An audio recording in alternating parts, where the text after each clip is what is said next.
Okay, good evening. We're going to start the meeting for the Town of Holliston Planning Board for Thursday, July 23rd, 2020.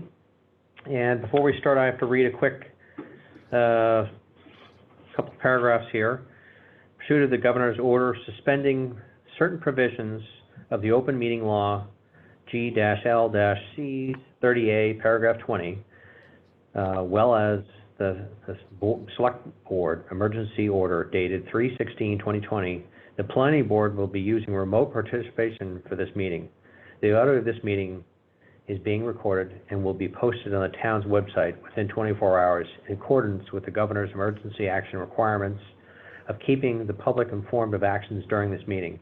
I would ask that all remote participants remotely attending this meeting please state your name for identification purposes each time you speak throughout the meeting. At this time, a roll call of attendance for board members. We'll take a board. David Thorne. Josh Santoro. Jason Santos.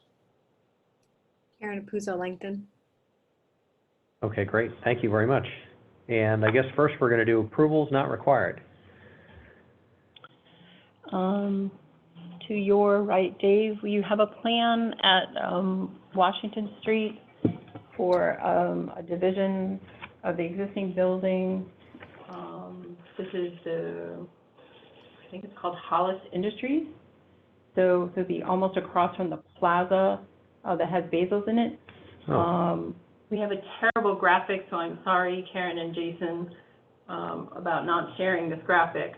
But essentially, we have two commercial lots, industrial lots, with a little snippet of industrial to the rear of what is going to be a vacant lot. The existing building, the setbacks comply with zoning, and the driveway is existing. And so it's a 2.5 acre lot with the existing building, and a 3.7 acre lot that I believe they're going to sell.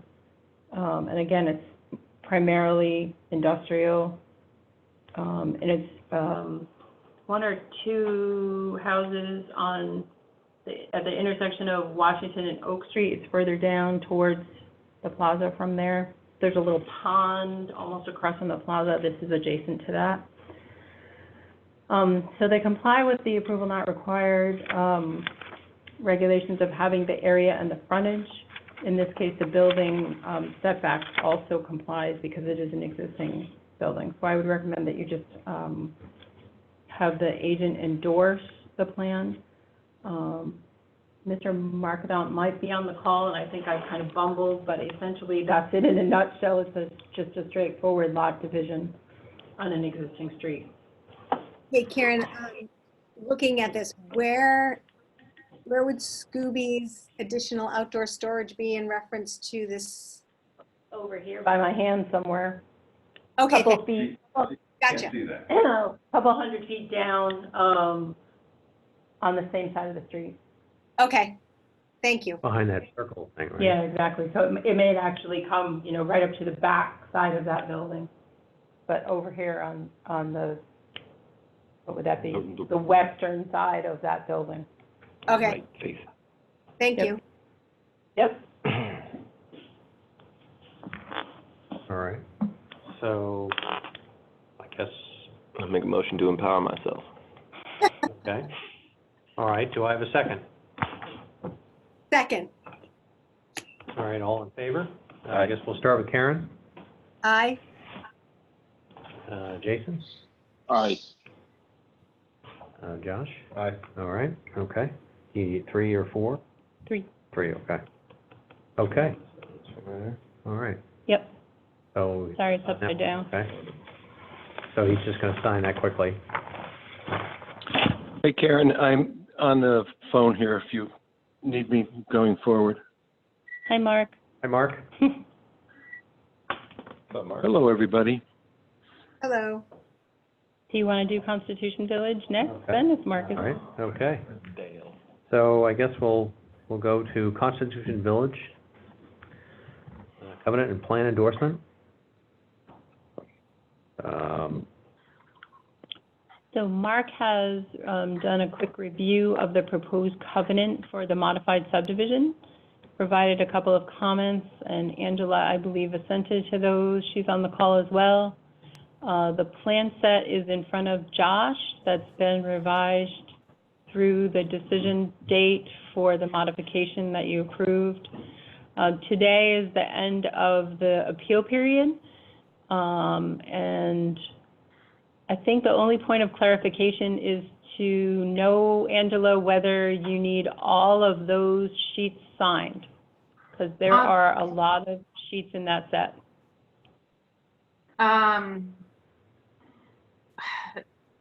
They don't need to be signed by everybody on the board, right? The board could make a motion to allow Karen to endorse them or the chairperson to endorse them for the board. But that gives a bad job to somebody. Yeah. My point was just that I don't think you're not gonna record every page of that plan set, are you? I'm actually not sure. I don't know. Okay, so we might as well sign them all. Yeah. I mean, if one person can sign them all, I guess then that would be fine, right? Subject to the board's motion to that effect. Okay. Okay. The endorsement box hasn't been signed yet, right? Over here? No. Yeah, I think you should all sign there. You're all there. Like this one? There's two of them there. There are two members there, Mark. Oh, there's only two of you present. I see. Yeah. Yep. Yes. Yeah. Well, under the circumstances, I would say, make a motion, somebody that the chairman can sign the plan on behalf of the board due to COVID, and hopefully the registry will take it with one signature. Okay.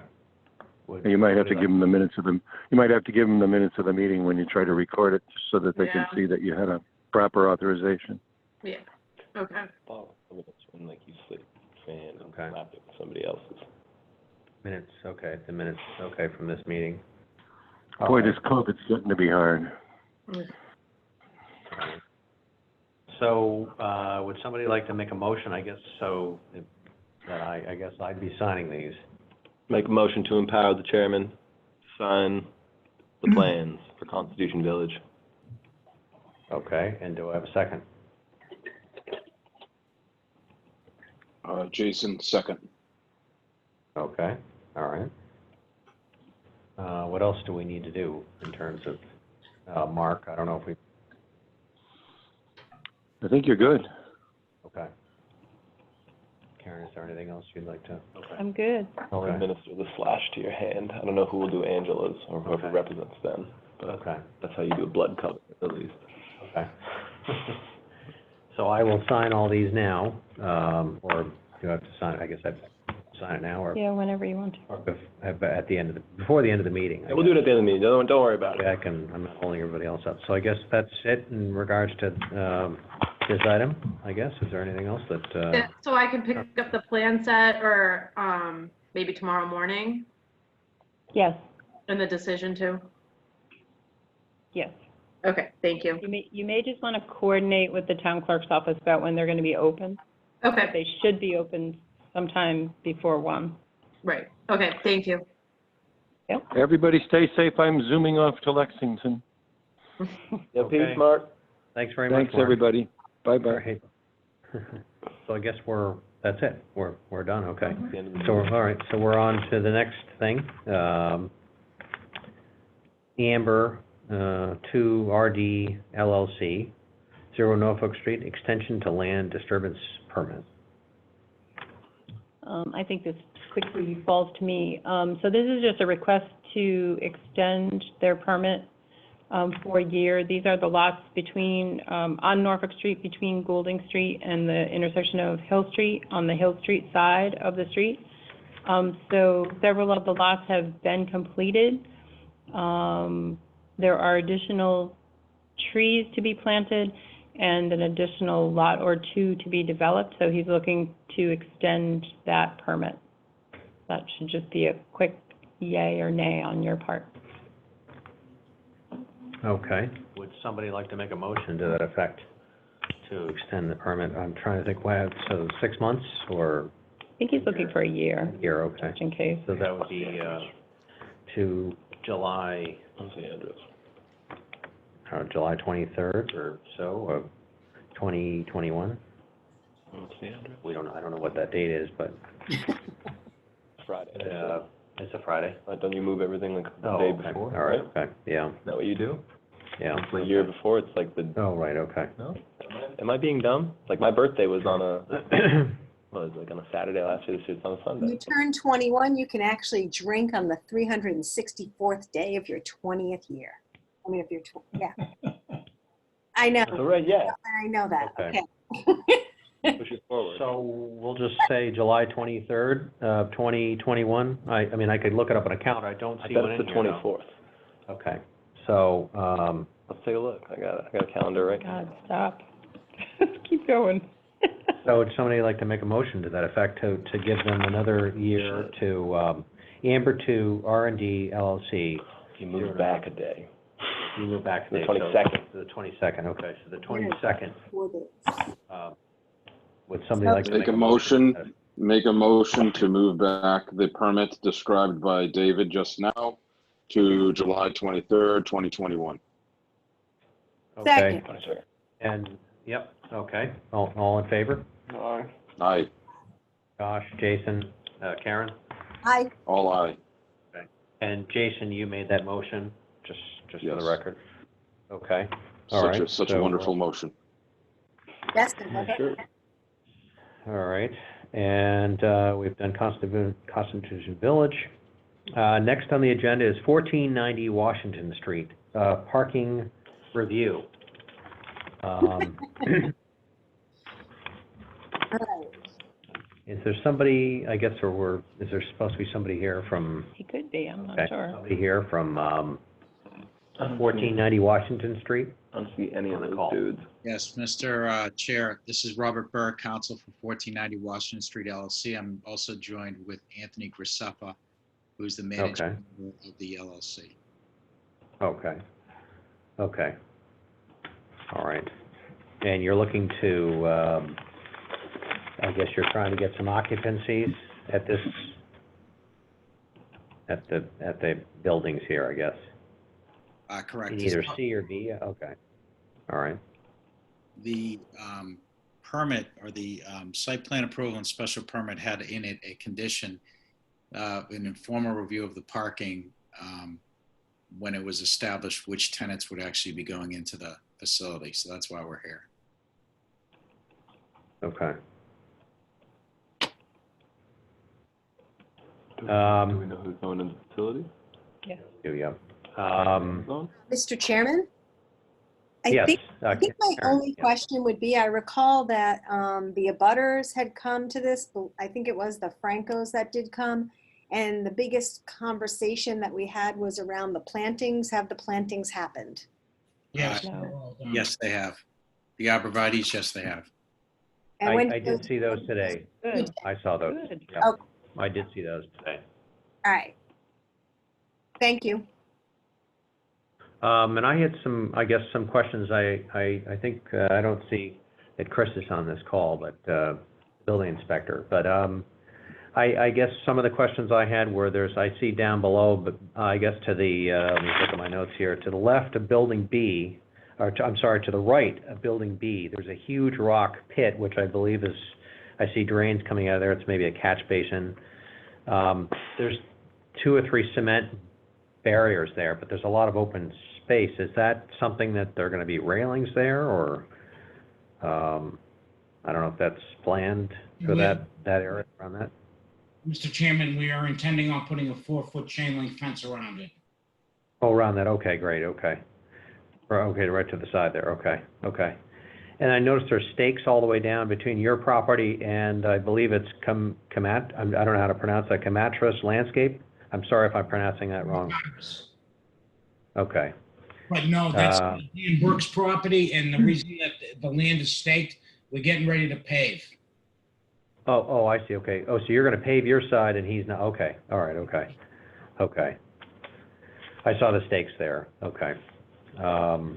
So I was just trying to figure that out, but, yeah, the buildings look great. I don't know, we have a couple board members here. I thought Chris was gonna be on this call too, but, I don't see him. I guess there's a little bit of discussion in regards to, whether we, review this or whether we, let the building inspector, review this. I don't know if there's any other thoughts, I don't know, I know Karen had mentioned, I did see the arborvitae's, I did look at those today, those are definitely in, I see those. And, but I guess you're trying to get 2 tenants in, is that in C or B, or I guess it's irrelevant? In building C, we're trying to get 1 tenant in for 2 bays of the 5 bays, and in building B, all 5 bays. Oh, okay. Oh, Chris, all right, okay. Chris did visit with Mr. Reseska this afternoon down at the site. Oh, we did, okay. Yeah. Oh, okay. I So must have missed them. I was there this afternoon. I just stopped. I think it happened around 12:30 or so, 12:45. Oh, okay. Oh, I was there this afternoon. And did Chris make any recommendations that you would like to elaborate on? Yeah, my understanding is that the 2 tenants, they're largely using the facilities to store goods that they use for their business, not for sale to the public. And I did provide Karen a letter in answer to some of her questions with regard to open to the public, et cetera. I do believe Chris was satisfied that with the plan for plumbing as an S1 use for storage, which will require some plumbing outfitting. But for the purposes of this board with parking, it was Chris's opinion that it was warehouse space that could fall into the 1.3 parking spots per employee. As long as there was expansion allowed for 300, 1 parking spot per 300 square feet of space. And is that what's indicated here in red? It's more than what's indicated in red. So the plan that Dan Merrigan of Legacy Engineering designed shows 35 existing spots. I'd have to open up the plan, which I'm happy to do. 35 existing spots, an additional 7 spots for these purposes if you park in front of the bays. I did answer the question over how many bays would actually be used for access. It would be 1 per tenant. And if we use the calculation of 1 spot per 1.3 employees with expansion to 1 per 300 square feet, for both tenancies, it requires 17 spots total currently with an expansion to 24 spots. If you divide, because Apex, which will be using 2 bays of building C, has 3 employees.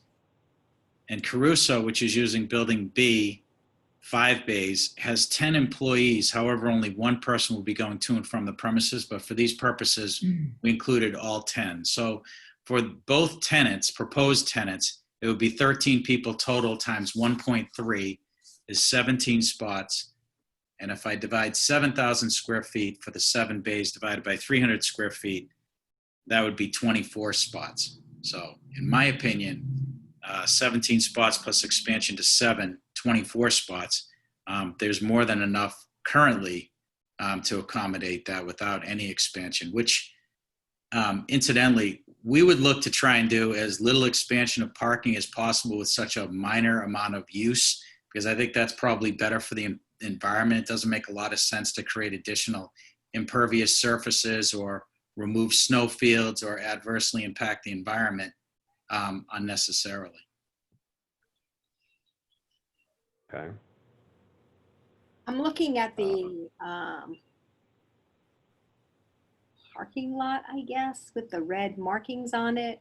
I'm assuming that buildings B and C are warehouse number 1 and warehouse number 2. Is that correct? Yes. So if these proposed parking lots go where they are, it seems as though one of the dumpsters is going to have to be moved to somewhere else. You had one in front of the arborvitae. So where is that dumpster now going? Uh, There is no dumpster in front of the arborvitae's. It says proposed dumpster. Proposed, it wouldn't go in front of the arborvitae's. Well, it seems like the parking space now is made, is it still going to be where you have it listed, sir? Yes, ma'am. Thank you for answering the question. Okay.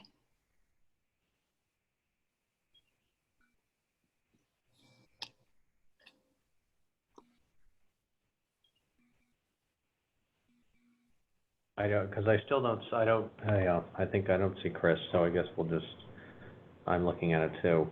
Do you want to put it up on the screen with somebody? Yeah, Do we want to put up on the?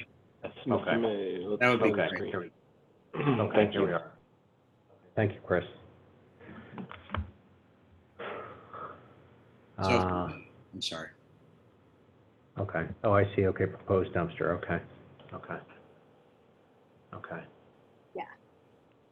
Looks like it's in front. I was just making sure it would still fit there. Okay. If we look at the red notes on the right-hand side, this is going to test my ability to read this small font.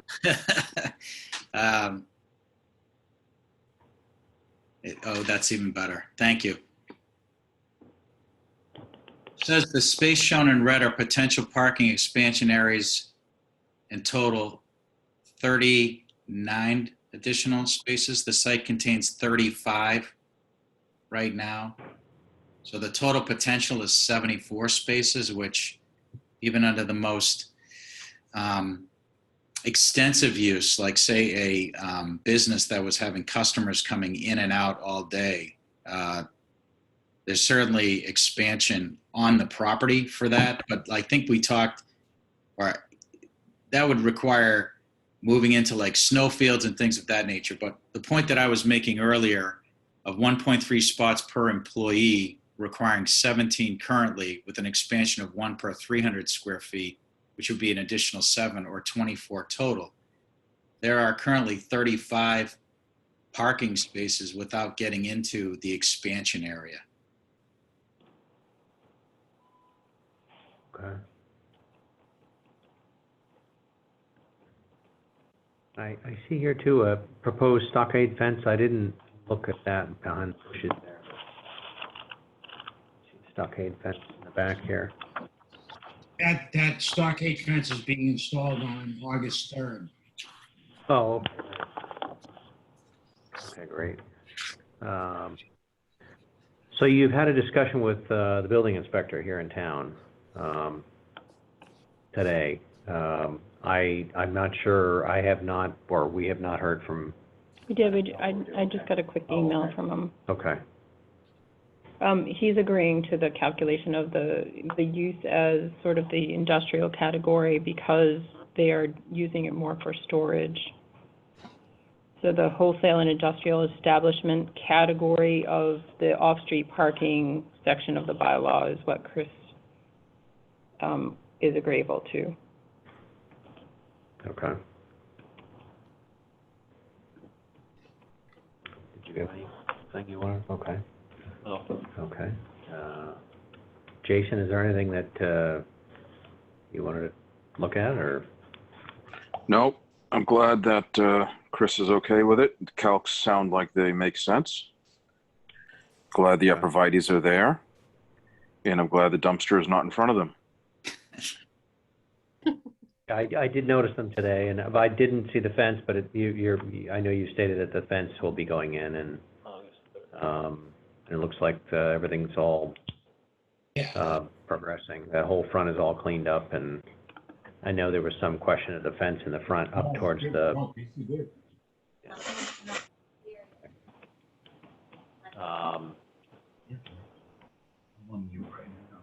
I think other than that, I don't know if there was anybody has any other questions? Karen, I don't know if there's any other. No, I think, I actually would defer to Chris on this. My question was answered and answered satisfactorily, how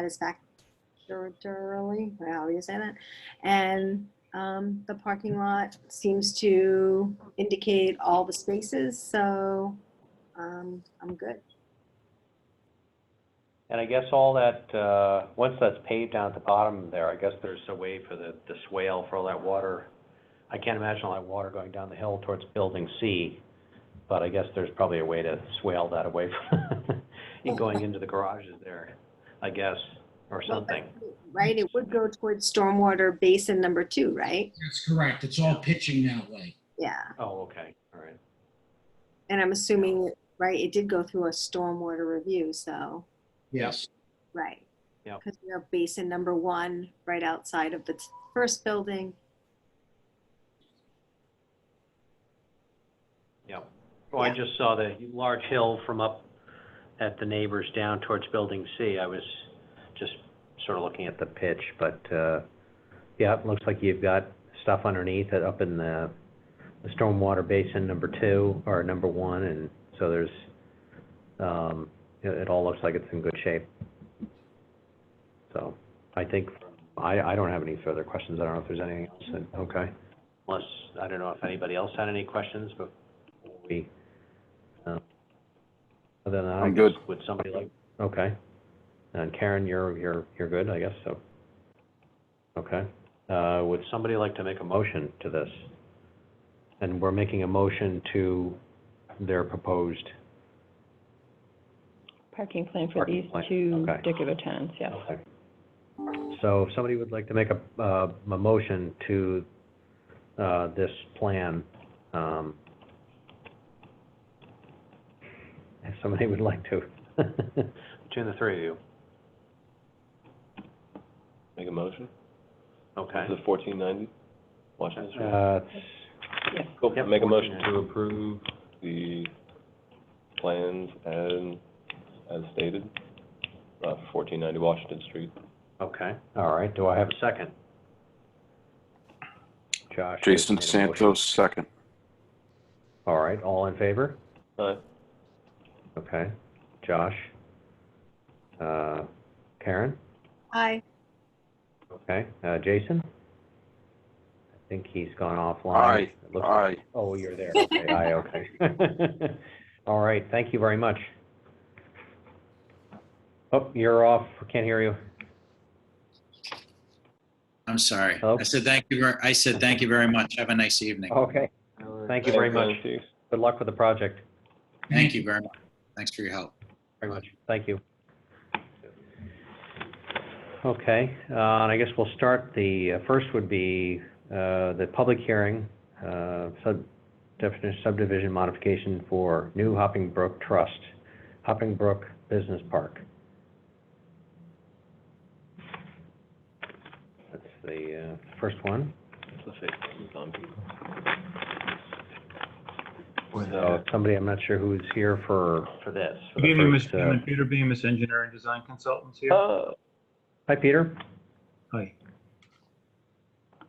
So Karen, if you wouldn't mind just bringing up the plan. What we're doing is finally establishing the terminus for Hopping Brook Road. As the commission or board would remember, that we had extended this out so that we would be able to accommodate smaller development sites in the event that's the way the development went. We're fortunate to have larger warehouse developments now with our proposal. So what we've done is brought the road back to station 5750. And the board will remember that we originally established a definitive subdivision in 05. It was amended in 15 and then again in 17. And then this would just bring it back to its final terminus. This would be the road as it would be built. The features of the park would still maintain the original features. The stormwater management system would be maintained as originally proposed. The water main extension through the Pulte project, Holliston Woods out to Washington Street, would maintain the original intent of that plan. So all we're really doing is just establishing a termination point for the road. And I would look forward to your approval of this. This just brings closure to what was essentially an open item. We put a dashed line in there for how long the road would go. And now it doesn't have to go out as far as we had intended. Be happy to answer any questions.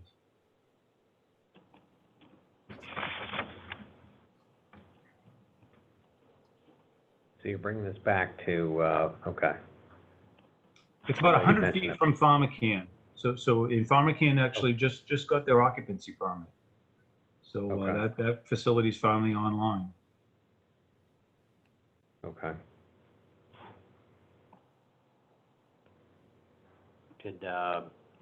Does anybody have any questions? No, I want to hear from the people. Okay. Karen, I don't know if you have any questions? Sorry, just something loud was going by. Okay. Could you just clarify the total length of the road now? Yeah. 5750. So we're a bit over a mile. Okay. 5750, okay. All right, That's so 5,750.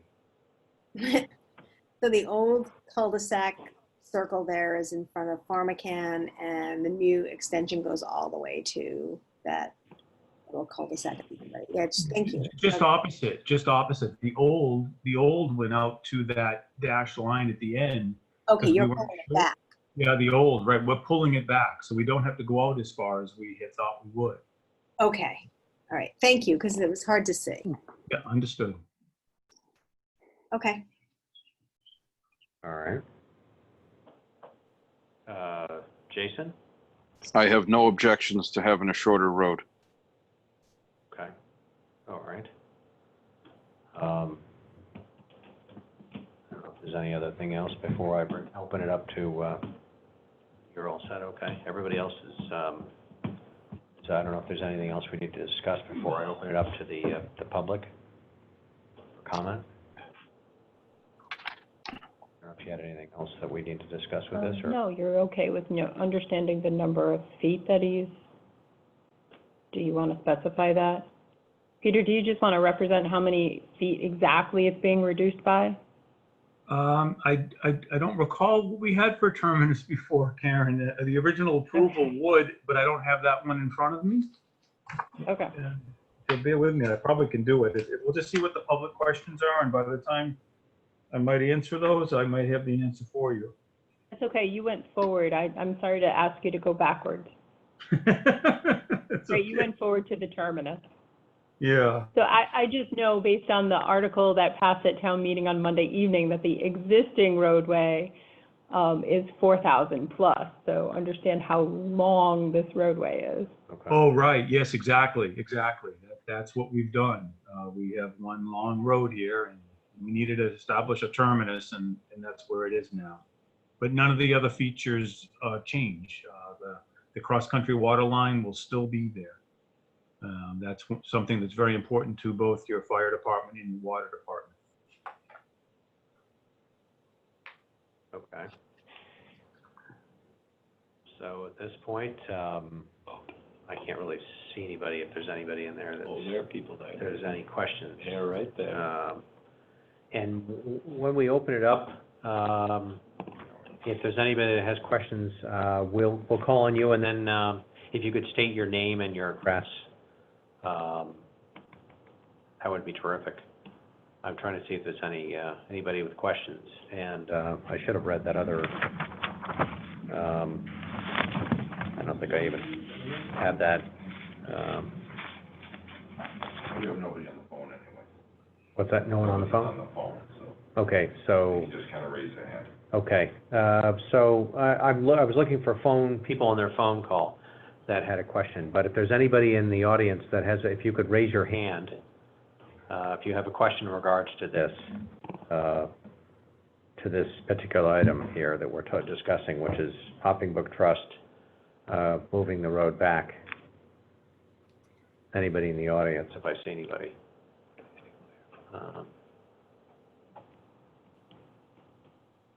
Now I see some people here. I see John Barry here. Hi, this is Steve McElhenney. How would you like us to raise our hand? It looks like the Zoom chat is not working. So if you click on participants at the bottom, over to the right, there's a little raised hand button you can click on, and it will display a little blue hand for us. John Barry wants it. I don't see that on my screen. Actually, if you click on the left, it brings up a list of participants. And when you do that, it says invite, mute me, raise hand. Oh, thank you. Okay? Do you see that? I do. Okay. All right. All right. Oh, no. Okay, so I see, Do not say that. first person is John Barry.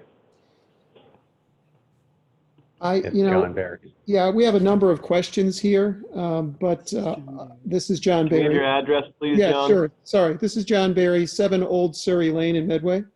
We're in a butter. Okay.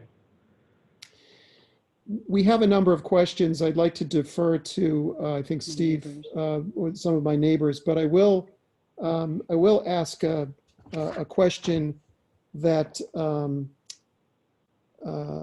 has to do with mitigation of boundaries. We're a little concerned because we had some surveyors come in about, beginning part of May. He's not talking about the subdivision. He's talking about the next hearing. Okay. Oh, I think you're talking about the next hearing. Okay. Must be talking about the next hearing, yep. Which I we don't have know. the next open. Wait a minute, Okay. I'm not sure. No no, problem. it's okay, no worries. That's fine, no problem. The next one is would be CRG 555 Hopping Brook. No problem. I mean, it's the same area, same development, so no problem. Sure. Thank you. Specify then what it is then. If there's anything that, anybody has any concerns or questions about this, I see one more person here. I believe Andy is on the phone. Yes, can you guys hear me? This is Andy Reseska. I'm with Richard Case from 56 Chestnut Street. He is a prominent abutter on the north side of the project. And he just learned about this about a week ago, and we would just like to see a little more stormwater management plans, if there's any detention basins dumping out to the northeast side of the property. Peter, can you answer that? Yes, I can. So it is a complete set of documents. What Karen is illustrating this evening is the plan of land itself, which shows where the terminus of the cul-de-sac is going to be.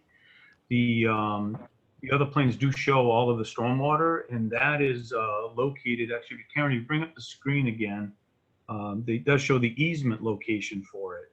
And the water is draining to the northwest. So it's going to go, if you can use the hand and just go where it says road, a little bit lower, just a little bit lower, that's the detention basin for the subdivision road. And the water leaves that basin going to the left, or which is essentially to the west. And it's draining. Yes, it does eventually dump into the infrastructure further down on the flood easement for the Army Corps of Engineers. Are you familiar with where that is, sir? A little bit, yes, I am. What I'm looking at, I just looked at these plans about an hour ago, and the building is predominantly on the markings called Lot 4A and the abutters on Medway. You're confusing the issue, sir. This is for the subdivision itself, and that was the question you asked. So the answer to my question was really because like I said, I'm speaking on behalf of Richard Case, who's with me, and we just looked at these plans this evening. So I saw the 800 square foot warehouse, and I saw to the northeast corner of the parking area, there is a detention basin and drainage. That's going to be the next. That's the next public hearing. is it the next public hearing? Yeah, it's all in the same development. So that's the previous speaker just kind of got confused too. It's all in the same Hopping Brook area. Okay, that's fine. So you guys are just talking about the other ones. Okay. Correct. Yeah. We're just talking about the road, which is out in front of this, and bringing the road back down towards. I don't know if you can see this on your computer. So the road was planned to go up further towards, I guess, Pulte. Yeah, I see And now that. they're Yep. pulling the road back down towards, I guess, which would have been the bottom half of this lot, and where the new facility is, the manufacturing facility Yeah. that's gone in down. Does anybody waiting have any specific questions as it pertains to this road? Yep. Well, That's just- really what we're here, on this specific one. The next one we'll get into all the other questions, but just on the road right now. We're literally going to bring the road, or they're proposing to bring the road back down, make a shorter road, and that's what we're discussing here. This first public hearing. So I don't know if there's anybody that has concerns about this, and then the next one will open up in a couple minutes. Well, if there's not a lot of questions. I'm ready to make a motion. If there aren't, we'll make a motion on this. Give 5. I don't see any questions, so I think at this point, we will, if somebody on the board would like to make a motion to this effect. I'm gonna make a motion to approve the road changes, making the road shorter for Peter Bemis and Hopping Brook Road at at Hopping Brook Business Park. Okay, Cool. all right. Jason Josh is- Santos, second. Okay, Jason has made a second. So all in favor, I guess, starting with Karen? Aye. Okay, Jason? Aye. And Josh? Aye. All right, okay, aye. All right, cool. Okay, great. Thank you, Peter. But I guess you're going, I'll open up the next public hearing. I'll wait for you, which will be Chairman. Okay.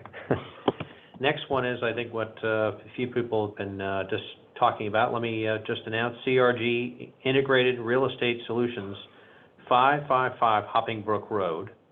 And if you wouldn't mind, what we'll do is have the board members have Peter has a couple things we're going to discuss, and then the board members have a couple questions. And then the same thing as either people can raise their hands and if you could just mention your name and your address, but if you could just let us have a quick or a discussion first, that would be great. Thanks very much. So I guess, Peter, if there's anything that you would like to add to this. Yes, so again, Peter Bemis, Engineer and Design Consultants. I'm presenting this on behalf of CRG. They are the proponent for the project, whereas the previous plan was for New Hopping Brook Trust, the landowner. So Karen, I had some exhibits, if you don't mind. So I'd like to just start with this one, because I think this is a very important distinction for this facility in the investment that's being made. And that was the exhibit, Karen. Thank you. So what I've done is take, yeah, thank you. So I've identified by highlighting the top 5 properties in Holliston for real estate value. And those top 5 accumulate about $44,000 worth of, $44 million worth of value. The proposal at 555 Hopping Brook Road has an estimated value of $80 million, so about double that. The Pharmacam proposal, which I had mentioned in the previous hearing, just got its occupancy permit. That's at 465 Hopping Brook Road. And that on 15 acres sold for $200,000 per acre, or 2 times the maximum land value on this list. If you compared it to SEJAC, which is the one property that was on Hopping Brook Road. We have a pending agreement for CRG to purchase the 75 acres here, and that estimated value is $16 million. That's even more than the $200,000 per acre. So I just wanted to set the tone for what is being invested here, is that at 555 Hopping Brook Road, you will approximate the value of your top 12 Holliston properties. I just think there's a significant investment being made here, and I just thought it would be great to compare that. So if you took all the buildings that I've listed here from Lowland Street, which is the Stanley Black & Decker building, down to Webb Industries, that adds up to about $80 million in real estate. And you're going to have that at one site in your community going forward. So to take a step back, I know there's a new board member, but apparently he's not sitting this evening. So I was prepared to go through all of the drawings. I know there are some residents here, so I think I'd probably be best just to do that anyways. And then I'll get into the specifics of the proposal. So Karen, if you would go with the next exhibit was the 10 sheets of drawings that I had provided you with. That's it, the one starting with the building. Thank you. So this is called Project Echo for CRG. CRG is a development company with their headquarters based in Chicago. The New England-based development team operates out of Pennsylvania. The principals have attended a number of meetings with the town going up to this point. We have secured approvals for the site plan for this site. We have secured approvals for the stormwater management system for this site. We also have established our wetland boundaries with the Conservation Commission, and we have a negative determination of applicability from the Conservation Commission. We also secured a variance from the Zoning Board of Appeals for the height of the building. This is the building that is proposed. It is a tilt-up slab constructed building. It's a very robust building in its shape and size and improvements. If you would advance to the next sheet, please. This is the layout of the warehouse. It's basically an open structure. It allows cross-dock use of the site so that we can load from both sides of the buildings. This is the east and west boundaries for it. If you could advance to the next slide. The general layout, the terminus of Hopping Brook was just discussed. This is the terminus of Hopping Brook shown there in the lower right-hand corner of the sheet. South is to the right, west is to the lower right. The neighborhood where most of the residents here are from is to the east in this site plan. We've got an entry point coming in off of Hopping Brook Road with a main driveway that comes up. We'll have a guardhouse there for good control of who enters the site. We've got a parking field. We have our general loading docks, as I described to you, on both the east and west sides of the building. On the north side of the building, we have a trailer storage area, as we do on the far east and the far west. And then on the north end of the site, we have a stormwater management system that's dedicated to the site. And then the stormwater management system, as part of the industrial roadway, is being further expanded in order to support the building that is proposed here. So we have stormwater going off in the north, which flows to the north to the west. And then from Hopping Brook Road, that stormwater goes off to the west. Advance to the next slide, please. The utility layout. So again, this describes the methodology of which we're picking up all the stormwater. So it shows all of the drainage pipes and the pathways. It shows the erosion control matters that are needed to support the site development, and how the soil absorption system is shown on this sheet. So there are a number of features that are shown in the layout for the site. The next slide, please. This is the grading and drainage plan. So you can see that we've got a cut as we come in from a Hopping Brook Road. For the most part, as you get to the upper parts of the site, we've got a cut to fill. In the northern section of the site, you can see now a better definition of the stormwater management system that's there. And then coming back, we've got a fill along our western boundary. And next slide, please. These are the two stormwater management systems as a close-up. The existing stormwater basin at Hopping Brook Road is shown to the left, and to the right is the stormwater basin that is shown on site.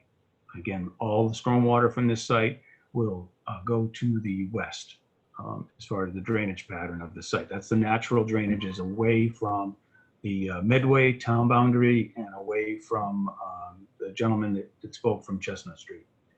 The next slide, please. This is our landscape plan. It also includes site lighting. The landscaping, there's a dense evergreen screen that's going in along the western boundary, eastern boundary where the residents are, and then there's a number of street trees that are located throughout the driveways and other islands within the site. The next slide, please. This shows the photometric plan for the site.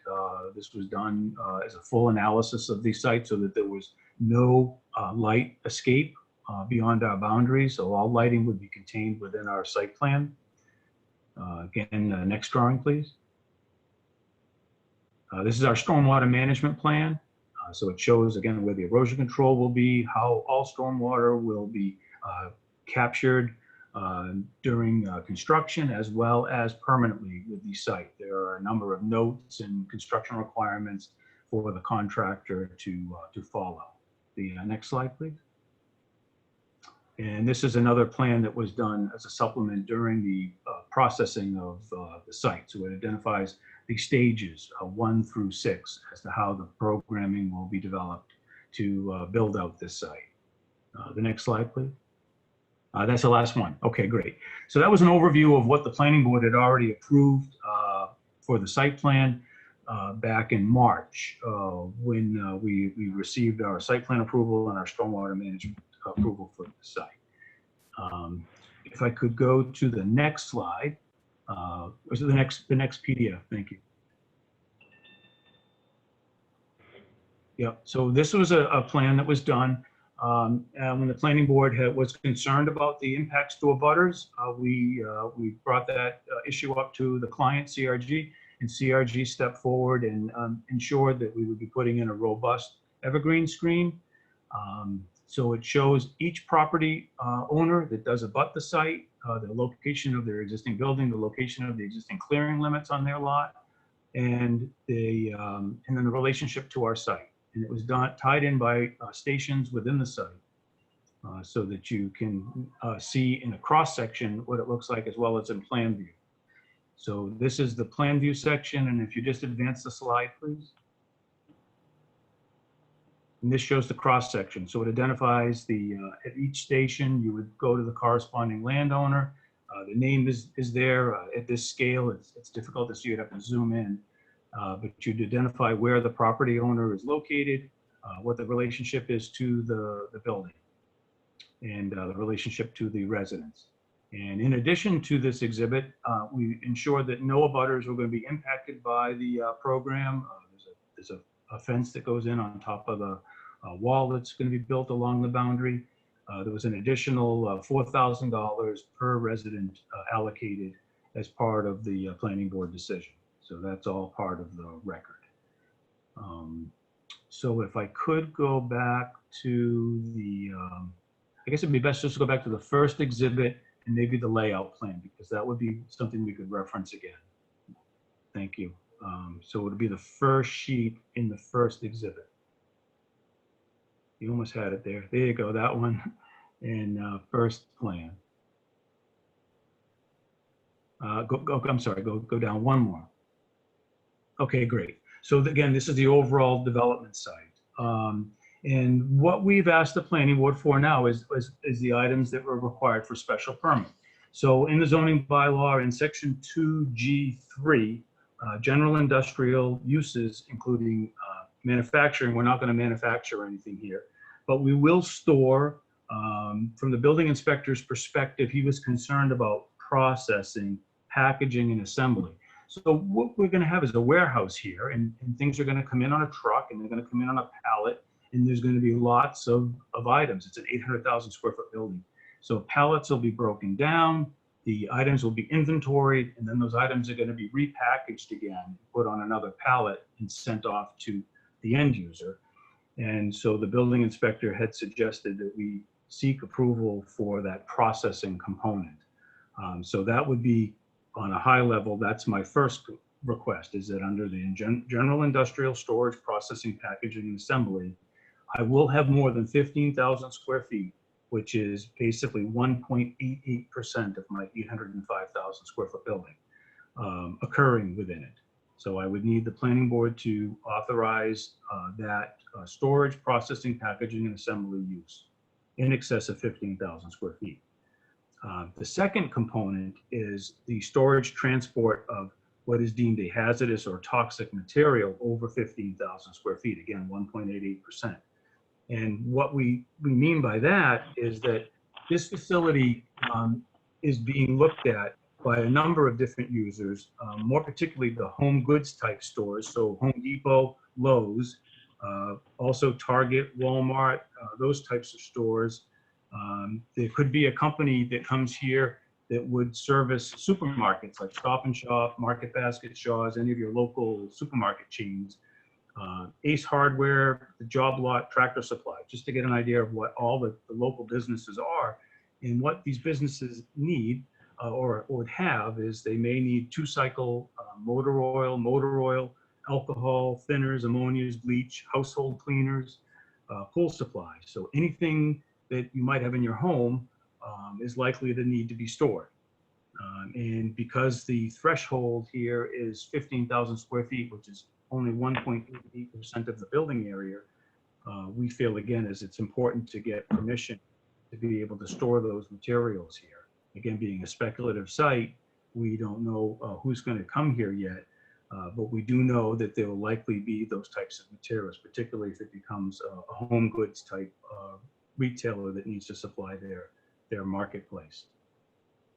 And then the last piece, so there's the third piece of the request for special permit, is outdoor storage. This facility has 805,000 square feet. So we have allowed 25% by right. So we could have 200,000 square feet in round numbers of outdoor storage. And we have 423 loading dock spaces, trailer storage spaces, which includes our loading docks. And if we say that each trailer can contain around 400 to 500 square feet, then we would have about 237,000 or 29% up to 296,000 or 37% of our building area. And again, from the building inspector's perspective, we don't want to have some enforcement action here because all of a sudden we have too many trailers on site.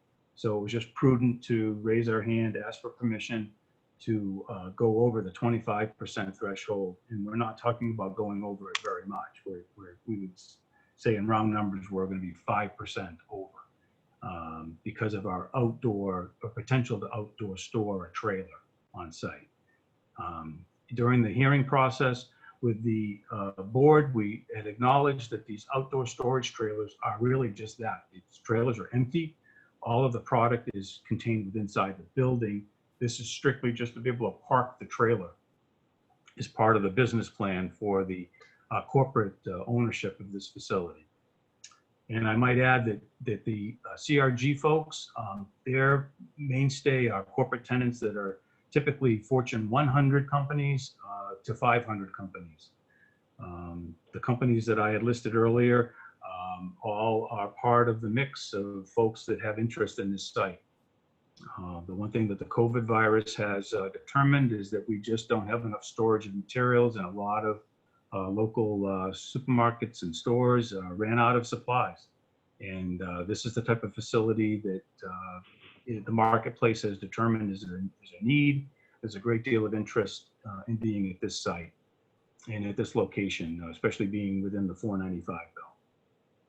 So that's my presentation. I should read into the record, Mr. Chair, if you'll give me one more moment. I did provide you with a number of reasons why this special permit can be granted. Typically, I read those in when we have our public hearings, so if you just bear with me one moment. So we have safe and efficient distribution through the site. We have full circulation through this site. We have a full fire suppressed building. It's going to be sprinkled. We have fire hydrants within the normal distances for setback.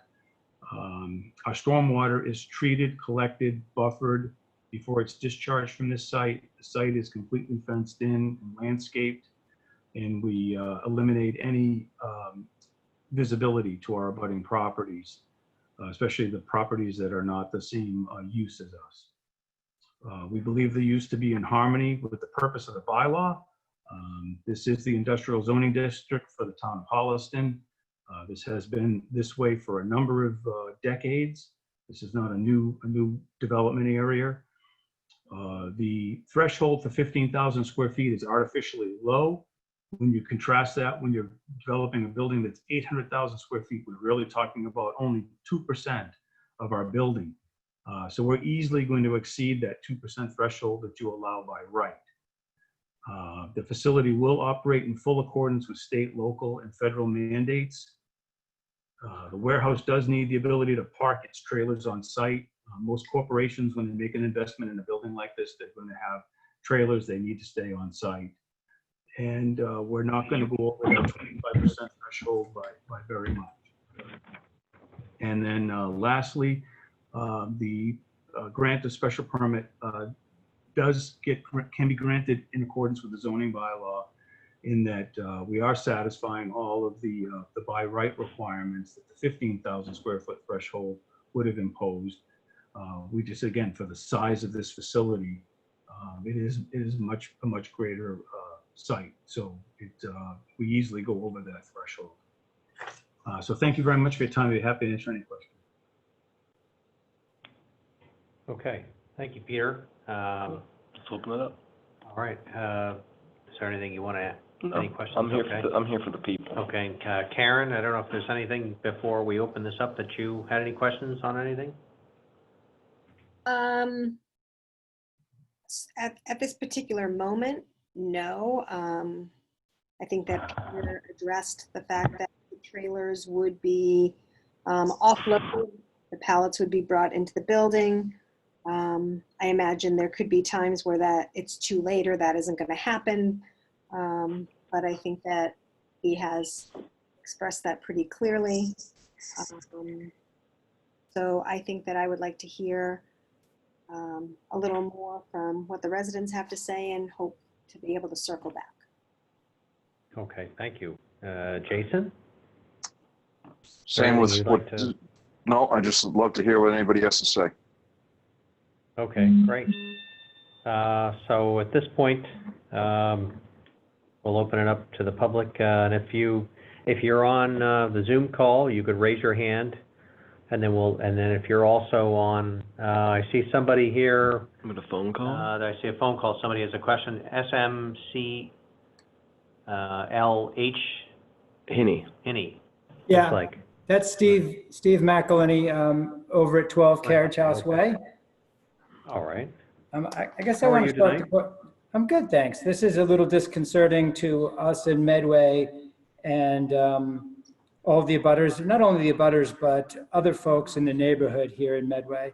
Because it doesn't just affect the abutters, it affects the entire neighborhood, I feel.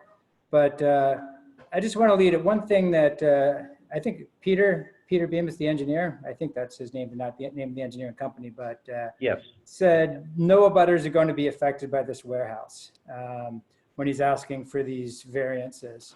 Does anybody think about how this is going to affect the sound, these trucks coming in and out all day long, the smell of diesel fuel all day long, the potential water quality? We're all on wells here.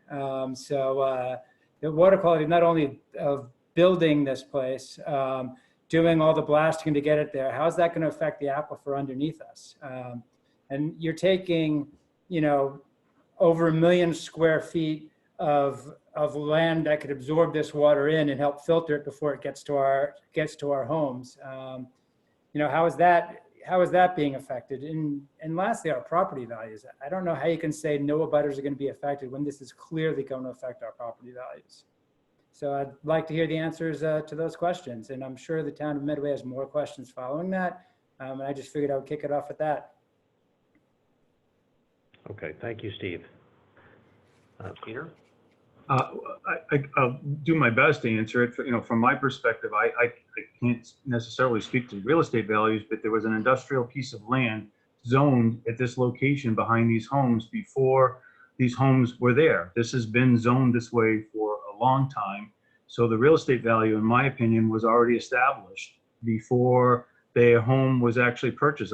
I'm guessing that these homes probably sold for hundreds of thousands of dollars, and now they're probably doubled or tripled from what they originally sold for. So I don't think that they've been impacted negatively by the industrial zoning district that's been behind them. Now at this point, this land will be developed. It's being developed by a group that is very sensitive to making sure its neighbors are protected, and that's why they put the buffer zones in and made the commitment for the plantings. So I would say from the aesthetic perspective, that definitely would be addressed. And we didn't change anything. We're just developing what was already provided for historically. When it comes to stormwater, no water from this site is going to be discharged onto their homes. The drainage area that they are located within is located to the west of us. to the east of us. All of our water will go to the west of us. It does not go through their property. So it's not going to impact them. Blasting or any work done by the contractor is done with the supervision of the local authority. We don't do that without local permits, without local supervision. So that is all done above board by state mandate. So again, I don't see that's going to impact anybody negatively. Yes, there'll be noise during that time period, just like there was noise when their homes were built. No different. There was never, there have been woods behind them. The woods were intended to be developed at some point, and the time is now. It just didn't happen up to this point, but it's happening in 2020. That's how I would answer that. Thank you. Great. I see Andy has another question. He was next in line. Andy. I don't know if Can you Andy's hear me there. now? Yeah, my question Yes, is, yes. can you hear me? Thank you. Yes, we can. Thank you, Andy. Yeah, Can he just Karen, be could you identified, put, please, Mr. Chairman, before he says what he wants? I just want to know who I'm talking with. okay, this is Andy Reseska. I have a property at 45 Chestnut Street, and I'm here with Richard Case, who has a I property at remember, sir. Thank you. 56 Chestnut Street. Mr. Case, I know what Mr. Case's property is. Yeah, so that's a prominent abutter to your north and to the Got northeast. quite a solar farm there. Yes. Thank you. My concern, Richard Case just mentioned this tonight. We're looking at the plans, and there was this plan that seemed to show the diversion of water going to the west and going to the east, where the detention basin is to the east of the property. You keep on mentioning that the stormwater is going to the west, but I think according to that plan, it showed that part of the project that stormwater is going to the east. I'm not trying to dispute, I'm just trying to clarify that Richard Case has a field to the east, northeast of the development in the detention basin. And I'm seeing it's a low area. There is a lot of standing water in those wetlands. There is some beaver activity. And our concern is that on a 100-year flood, that the field's going to be inundated and flooded, and we're going to use agricultural land to water. It might be a moot point. I'm just concerned about it, and I just want to see the plans a little more thorough in terms of where that detention basin and how the flow of water is, or there's a projection of how much water is going into that detention basin and coming out into the eastern part of the property. And that's Summer Street, isn't it? Yes. Yeah, down into Summer Street area. Right. So we matched. So sir, we did extensive drainage computations for the site. We emulate the infiltrative capacity for the soil, and we did analyze this. The water does go to there is a drainage divide there. Mr. Case's property does drain into that same divide. We are on the north side of it, if you will, and he would be south side of it, excuse me. South side, yeah. Right, we're on the south side of Mr. Case would be on the north side of it. But we're not changing that drainage pattern. I'm not aware of the beaver activity. I have walked that property, but I did not see evidence of that. Yeah. But if there is beaver activity and they have caused any damming of that water body, then that could be an impact that we'd be concerned about as well. We would certainly work with you to ensure that does not get impeded. That we do need to keep that waterway open. So, but I would say to you, we are discharging below our current peak rates for that section of the site. That's why we did the management system the way we did it. Yeah, is there a plan just to show the topography east of that detention basin to see where we're changing in elevation? Yes, sir. That's part of the submittal. There's a 37 sheet set. You're more than welcome to see all of that and have access to it. Yeah. That's fine. Is there a way we can see it right now, please, Karen? Well, Karen, if you go back to it was probably the sheet after the one that you had up. That shows the drainage on it with the contours. One more. I'm sorry, one more. Yep, right Yeah, there. right there. And Yes. so that the area that's just to the left of the sheet, that was on the extra sheet. There, all of the documentation's there, sir. I only showed what I could illustrate easily here because I just was trying to make it, facilitate the conversation this evening.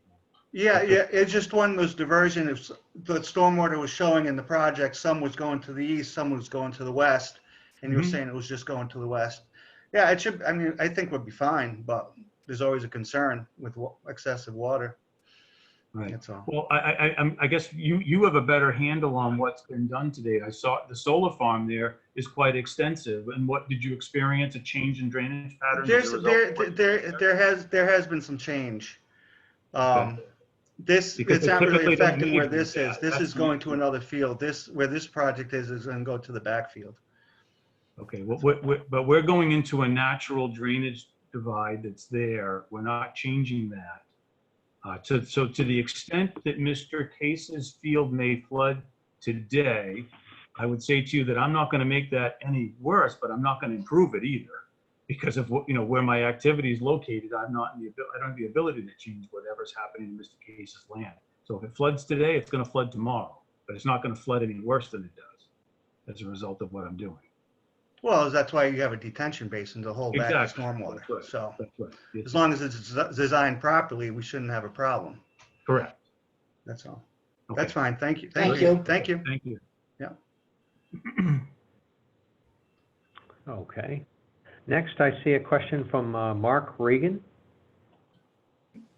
Thank you. My name is Mark Regan. I live at 15 Carriage House Way in Medway, and want to kind of follow up on a comment made by Mr. Bemis in his opening kind of comments. He put together that summary summarizing the current commercial properties in Holliston. And his comment really in his when he was talking about this project, he said, this meets the definition of harmony within the purpose of the bylaw. And I'm really struggling with that piece because this one property, he started the presentation with this one property is equivalent to 11 closest properties in Holliston.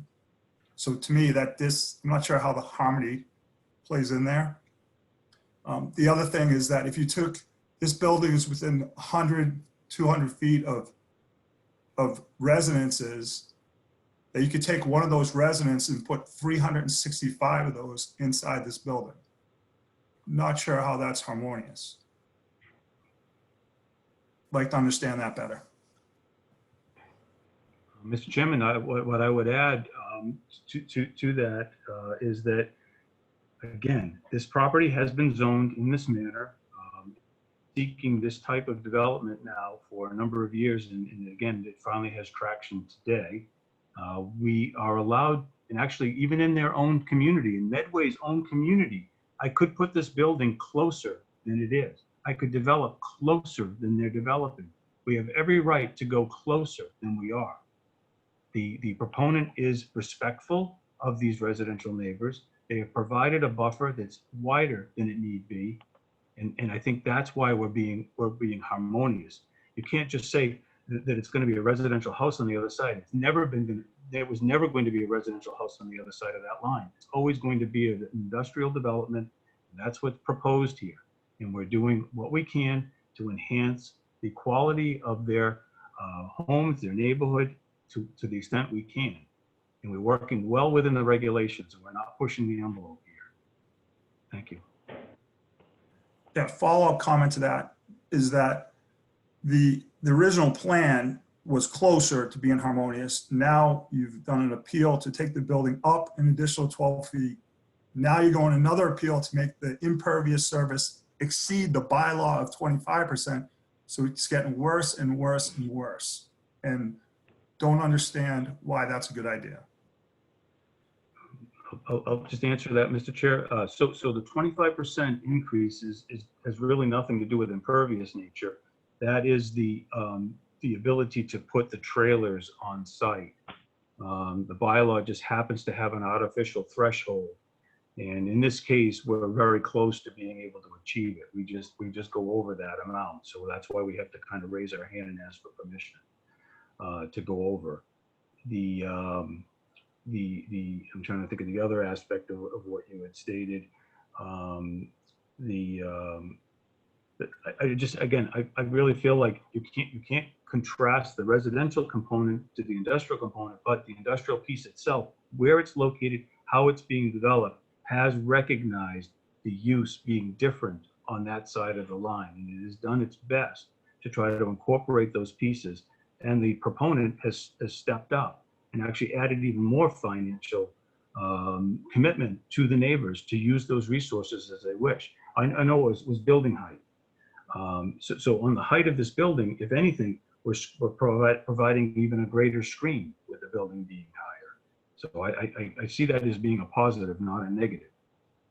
But you know, if someone says that that's a negative, then I could cut the site down lower and bring the building height down lower.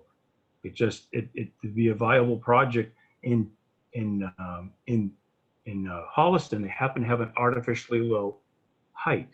In Medway, I could put a 60-foot building up by right. I can do that tomorrow if the roles were reversed and this was Medway with the industrial zone land and Holliston with the residentially zoned land. It would be no question. I wouldn't even have to ask for special permission for the height. It's allowed.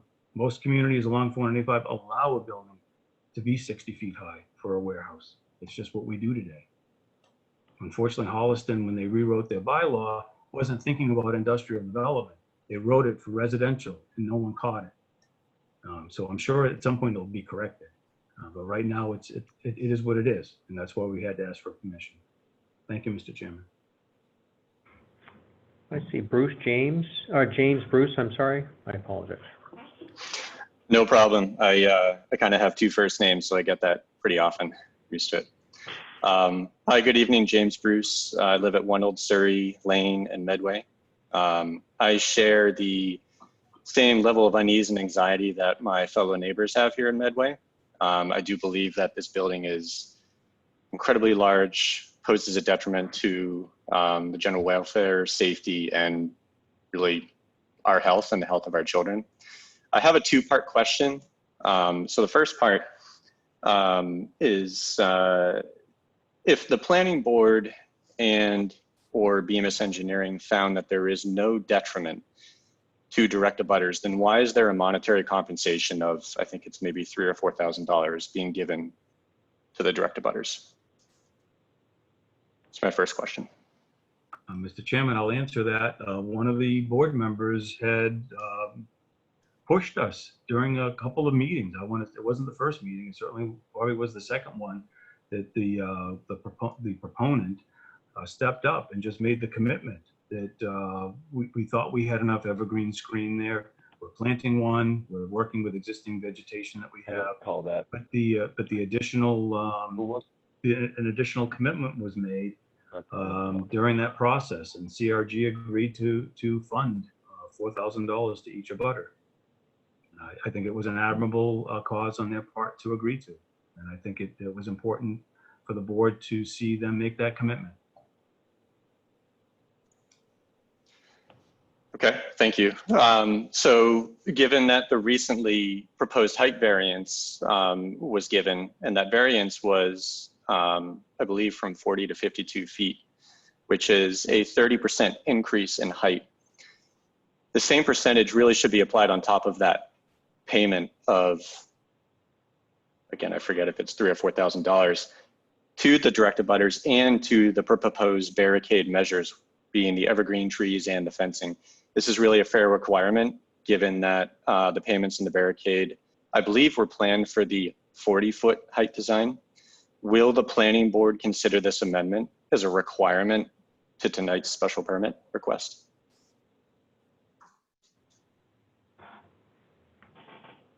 It's an interesting question. I don't think we can really. I'll make a statement. This is Josh. I'll speak for myself. I don't mind that. Not one bit. Can we? Everything's on the table. Okay. And all cards are on the table right now. So, I mean, if that can be. If I thought that that's what would, if I thought that was going to solve things for folks, I mean, certainly my client didn't give me liberty to spend their money, but I mean, we've put a lot of effort in to try to address this. Some of the residents I know I got to speak with personally during the survey work that my company was involved with. So, I mean, to that end, I want a good project when we're done. So, if we're talking about a percentage and you just said it was 12%, I mean, I don't think anyone's going to take issue with me agreeing to that. So I just, again, at the end of the day, I want a good project. No yelling. That was me. Sorry, Josh. Oh, sorry. I was just wondering if, I thought I understood Mr. Bruce to say 30% more, not. That's correct. All right, I missed the percentage. I'm sorry. I don't remember what it was. So the original payment was 4,000. Was it 4,000? Yeah, I believe it was 4,000, Karen. So times 30% would be an additional $1,200 per. So that would be 5,200. I just think if we're talking numbers, we should talk numbers. That'd be 5,200. And I believe that Mr. Bruce is also saying not only the abutters, but anybody in that neighborhood. So I'm not saying I agree, disagree. I'm just throwing the numbers out there. Yeah, well, I don't see how I'm impacting other neighbors. Certainly those that directly abut me, I would have no problem with that. And I'll make that commitment. But I would do that as an overall package. So I don't want this to be an accumulation that I'm going to start saying yes, and then I have to say yes again. Because soon enough, I'll have to ask to put a recess and make a phone call. But right now, I'll be safe in saying that seems like a good cause because I was never opposed to doing the landscaping to begin with. So we're going to say that you're saying yes to all of the direct abutters. The direct abutters that we had identified, yeah, we did that list. They're on that plan. We gave you that already. So that's part of the record. Yep. Yep, okay. Can I make a comment quick? This is James again.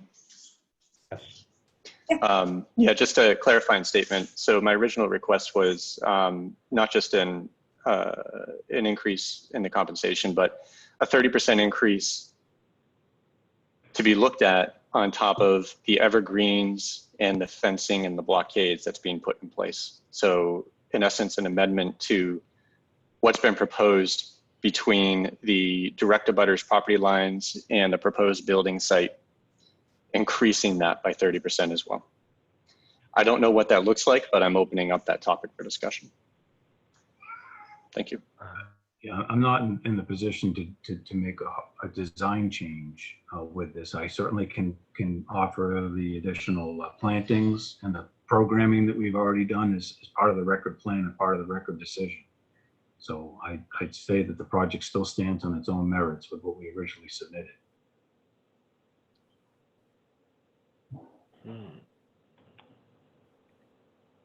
Chew on that one for a bit. Money's floating around. I think if we could, the next person, thank you very much, James.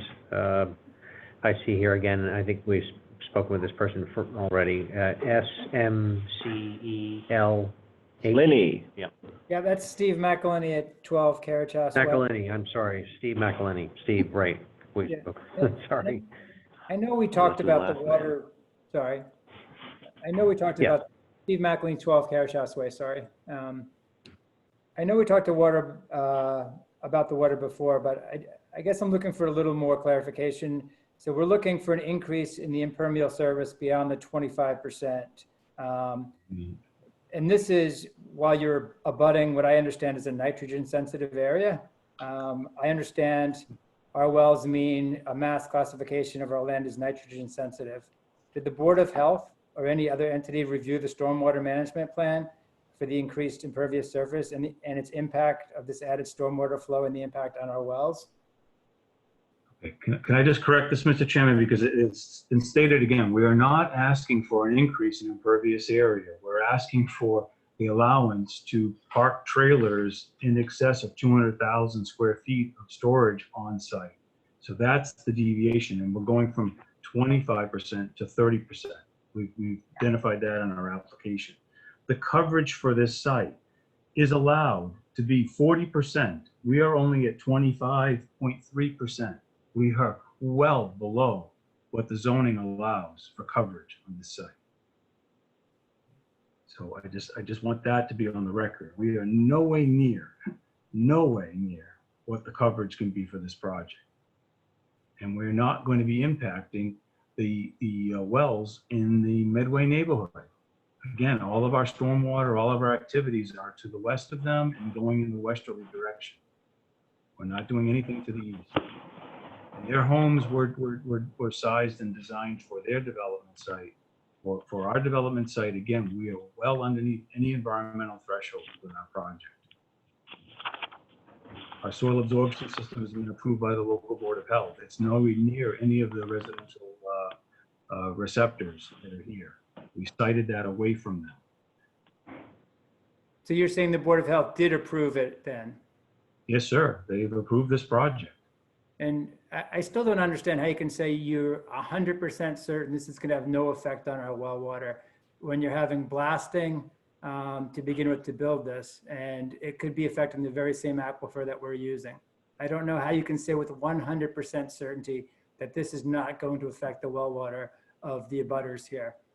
We use licensed licensed drillers and blasters for this project, and we're dealing with the superficial rock. Your wells are all deep rock wells. No one has a shallow well here because these homes were developed in the 90s, and shallow wells are long gone. We don't do that anymore.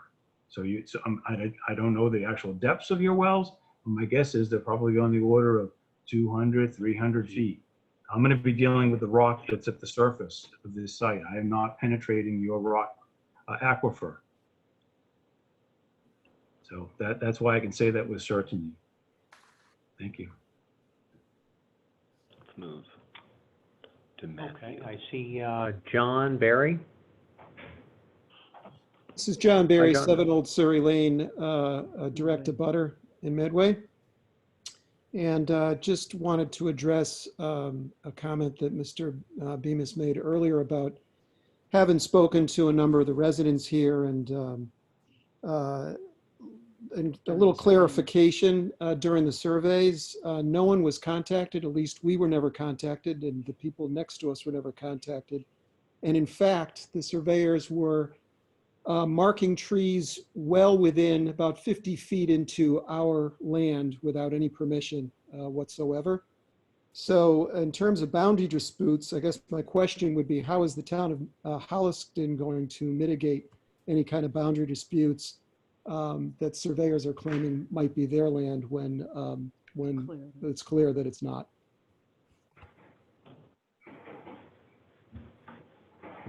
Be happy to answer it from my perspective, Mr. Chairman. As land surveyors, they have a responsibility to acquire information along both sides of a boundary. So if they were picking up something that they had a question on or wanted to see where a landmark was, they have every right to enter onto the property. It's a state law that's always observed in every instance. They would knock on the door if it was necessary and let the resident know. So if you saw someone in your property and you may not answer the door, and that may have been it. We did this during the COVID period, so it's unfortunate that in some instances you might not have been notified. I'm sorry, but every attempt is made to try to communicate and to afford the opportunity to discuss something ahead of time. We only had one property owner that refused to allow us onto the property. They had encroachments that we wanted to identify. That resident refused to allow us on the property, and the police were notified because the work needed to be completed. That was the only time that we ever had an issue with any abutter. I would like to just respond to that. You had an issue with me, but I just didn't take it to the police. Okay. Well, I'm sorry about that, Mr. Barry. It wasn't intended. We were never notified, and if it's standard procedure to do that, clearly that wasn't followed. So at this point, the harmonious approach that you claim to be the case hasn't started off very well so far. For the state, in our property. Also, I can guarantee that no one was notified here on the property because we were all home, and 2 of us went back there and addressed the people that were there. So, and the stakes were marked on our property. Well within, about 50 feet within our property. Thank you. Okay. I just want to throw some cover on us at least. We're not, the planning board in Holliston is not in the business of land surveying, I guess is what I would say. So if people go on your property, unfortunately, we on the planning board can't do much about that. Just wanted to throw that out there. Sure, no, I'm just talking about boundary disputes if they claim that they own property that they don't. I feel like that. We're not making a boundary dispute at all with anything that we're doing here. The boundaries were just being established. There must have been a reason to go onto the property. I don't know what it is. I'm not sure where your property is at the moment to better identify that. I know one gentleman cleared a number of trees that were on this lot and they put a swimming pool in. So if you are the gentleman with that pool, Mr. Barry, then I know your site and I know where you're located, and there was good reason to go on your property because of that. But if you're not that person, then I don't remember your situation, and I'm sorry for the circumstances. Let me clarify my situation for you. I have no pool, and trees were marked on my property 50 feet within my property, and I was told about encroachments when I was out there. We didn't encroach on anything, but we're concerned about it because clearly I have the plot plan. I know where the trees were marked, and they were marked 50 feet within my property zone. Without any permission whatsoever. So if that's the nature by which we're trying to establish a harmonious relationship, it's not happening. Yeah, I'm just not familiar with the situation, sir, so I don't want to speak to it more, but I'd be happy to come out there and look at what your circumstances are and rectify it. So I'll follow up with you offline. Thank you. Thank you. Okay. Thank you very much, Mr. Barry. Let's do Matthew. Next is Matthew. No, Janet. Let's do Janet. Janet Sheehan. Hi, my name is Janet Sheehan. I'm at 5 Old Surrey Lane, and my husband and I both have questions, so I'll start. You're right, Mr. Bemis. We did know it was going to be industrial, and we've been here 8 years, and I've been watching the plans very closely. And the original plans were a cul-de-sac with 5 like pie-shaped wedges, and it was set back a ways, so we knew it was coming, but it wasn't super alarming. So I do have to say it was rather a shock when I saw that the drawing of the 800,000 square foot building right behind our property lines. And I'm very concerned. The concerns have been expressed with well water, but also the noise. When the borrow pit was cleared, we could all of a sudden hear 495 and Route 16. So the trees block the noise. And having so many bays within feet of our backyards is going to produce, the diesel fumes and the noise, which trees are a buffer. And there's just, to me, it's such a tiny little buffer, and I don't understand why having 200 acres, that this monstrosity has to be pushed completely up to our property line. So there is going to be a lot of noise, a lot of pollution, and not a lot of trees to mitigate that. Here, here. Thank you. She's right next to you. Peter? Yeah, we've cited this in accordance with the requirements. We've provided a buffer that's greater than what the requirements are, and I mean, at some point, it has to be established where the limits of work are going to be, and that's what's been done. So to stand by the site plan the way it's drafted. All right, I do have another question too regarding hours of operation. Is there, what are the bylaws for the hours that these trucks can be pulling in and out of the warehouse and loading and unloading? This is a 24/7 facility. I No, offline, but I'm just being honest. That's what they are. Every facility in this park is 24/7. So there's no. There are no bylaws at all regarding hours of operation? There's not going to be a restriction on a building of this nature. Can the board speak to that? That has nothing to do with what I'm presenting and asking for this evening. I mean, that's a standard business. That's the way they are. So, Mr. Bemis, you're talking, you have 130 spaces behind our house for tractor trailers. So if this is an Amazon thing or just a huge corporation, it wouldn't be out of the question that you could have, without exaggeration, let's say 60 or 70 tractor trailers just sitting and idling. And our back, basically, I guess we're 60 feet from the parking lot. There are laws against that. They have to follow those rules and regulations. Can you just give me a broad stroke brush of what those rules are? I don't know them explicitly. You don't know those? I do know they exist, and I do know they have to be observed. So Mr. Bemis, so you're putting in this huge thing, and you want to live harmoniously with us, and I heard you say in a macro way how it's going to be great for Holliston, but I'm speaking to the planning board too. Your role here is to protect even the little guy. And if Mr. Bemis is talking about having this big, huge warehouse back here, he ought to know, you would think he would know, what the hours of operations and what those rules are in terms of an idling a tractor trailer in our backyard, or 70 of them. You agree with that? Can I please speak up? Karen. Yeah, go for it, Karen. So we don't have a tenant yet. So we don't know what's going in there. I believe Mr. Bemis is hoping to get 24/7, but the board has not decided on that yet. Thank you. That's what We I'm are not. Please help us. We are Please not. help us. We're not. Hold on. Excuse me, please. Mother, please. I absolutely understand your concerns. I understand your concerns so much that I walked your neighborhood before anybody knew this was happening. I knocked on doors before anybody knew this was happening. This planning board has gone to bat for you. We have pushed them back further than they wanted to be. We have advocated for more plantings than they initially offered. We have advocated for you. We're doing as much as we can. I really would encourage you, I know that this is emotional, but I really would encourage you to think about what we have done for you and what is being asked for now. And let's focus on what your concerns are in regard to outdoor storage. He is not asking for hours of operation. We don't know who's going to be in this building.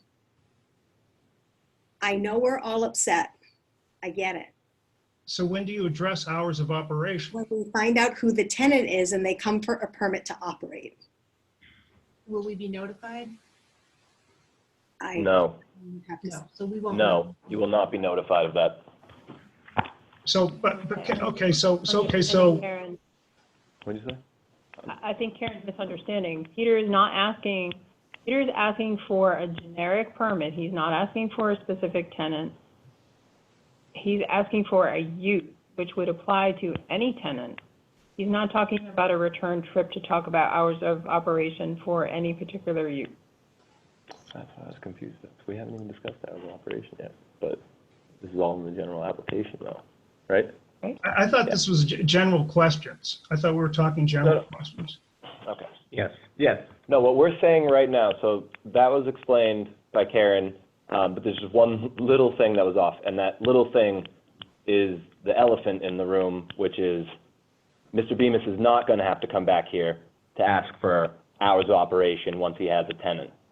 He's asking in his general application right now for 24 hours. So everything's on the table right now, actually, basically. So it wouldn't be out of the question that there would be 60 or 70 trailers outside in the parking lot at 3 o'clock in the morning, moving around and spewing. You know. No? I have no idea. I have no idea. And also, with this last meeting that you had, you gave additional, I don't know how many feet it was. I think it was 40 or 50 feet. Can you correct me? The height variance? Wasn't this board? That was the zoning board, not the planning board. Oh, okay. See, all right. I'm confused. But on the last page, you show the height variance. I was told by Karen a few days ago that I'm going to be able to see the building from my second floor. So with this additional height, will I be able to see it? Will I be seeing the building from the first floor now? I mean, that last page that you put up for the sight lines, has that been updated, or has that been updated since the planning board meeting, the other meeting? The zoning board? Zoning board meeting? Karen, has that been updated? I think you should let Peter clarify that, but he can describe to you how he develops those profiles that are showing each individual landowner's perspective. Yeah. Can you elaborate for us, Peter, please? I'm trying. Thank you.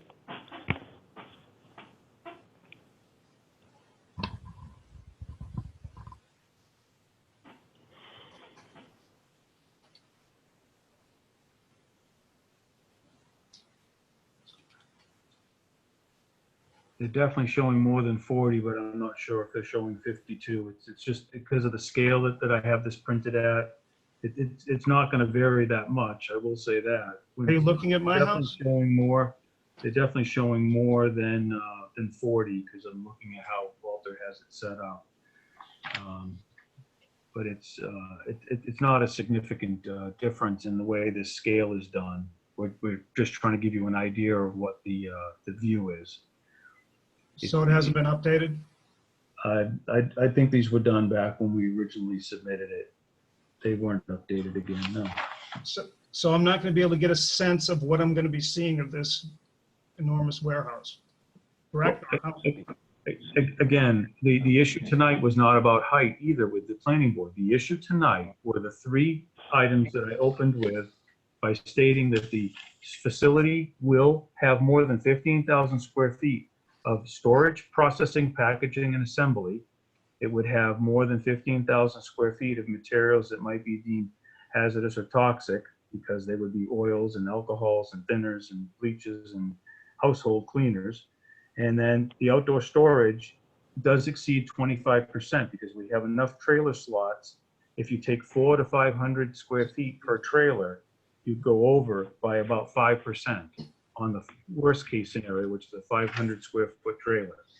Those are the 3 things that are being presented to the board this evening. Otherwise, those other items that you've been discussing have already been approved, but I've been trying my best to address them as you raised them. Okay, but Peter, I believe the discussion was opened up to general questions. So I'm fine with it. Yes, sir. I'm trying to answer them. I'm saying those are the 3 items that I have asked the board for the hearing this evening. That's my intent. Yes. Thank you. This is Josh from the planning board. It is open to general discussion, but a general discussion about what's on our agenda. These 3 things really is what it's all about. Like like outdoor storage, the height variance really isn't. I mean, obviously, I'm not going to stop you from talking about what your concerns and stuff like that, but it is. Mr. Bemis is technically right that it's about these 3 things. This public hearing, but like I said, I'm really not. Okay, but this is I'm sorry, but this is the first time. This is the first time our neighborhood has really gotten organized.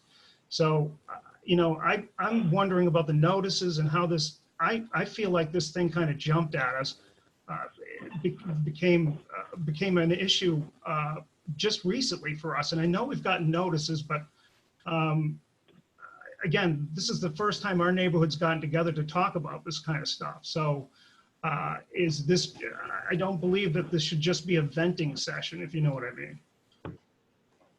No, I hear your sentiment 100%. And I was literally just informed that you guys were just informed about this a couple of weeks ago. So obviously now knowing that, I want to make sure that you guys have the ability to, speak freely and on your mind. So my apologies. I appreciate that. Thank you. I don't believe that anybody in our neighborhood got notice of this. Who's speaking? I'm sorry, this is Steve McElhenney from 12 Carriage House Way. I just want to say, Thank you. I don't believe anybody in our neighborhood got notification of asking for greater than 15,000 square feet for hazardous waste. I don't think that notice ever came to us. no, It's not hazardous waste, to It's not clarify. exactly. yeah. The way that the bylaw defines manufacturing and general industrial uses, I mean, I can read you the specific sentence, but it's materials that are considered, and Peter was being very specific about storage, not disposal and not hazardous waste, but of materials that might be considered hazardous, which he characterized as consumer home goods type issues. He did not say that there would be chemicals stored. I believe that he's willing to elaborate and stipulate to any provision that you're interested in, but he did not say anything about hazardous waste. Like they're saying that in that facility, there might be like, they might have bleach or something like that. Exactly. They're not gonna be like making radioactive stuff and, you know, storing it outside. So just a little clarification right there. It's like, basically just covering, saying that there might be some household cleaners in there. Okay, at this point, I think we'll go to Matthew.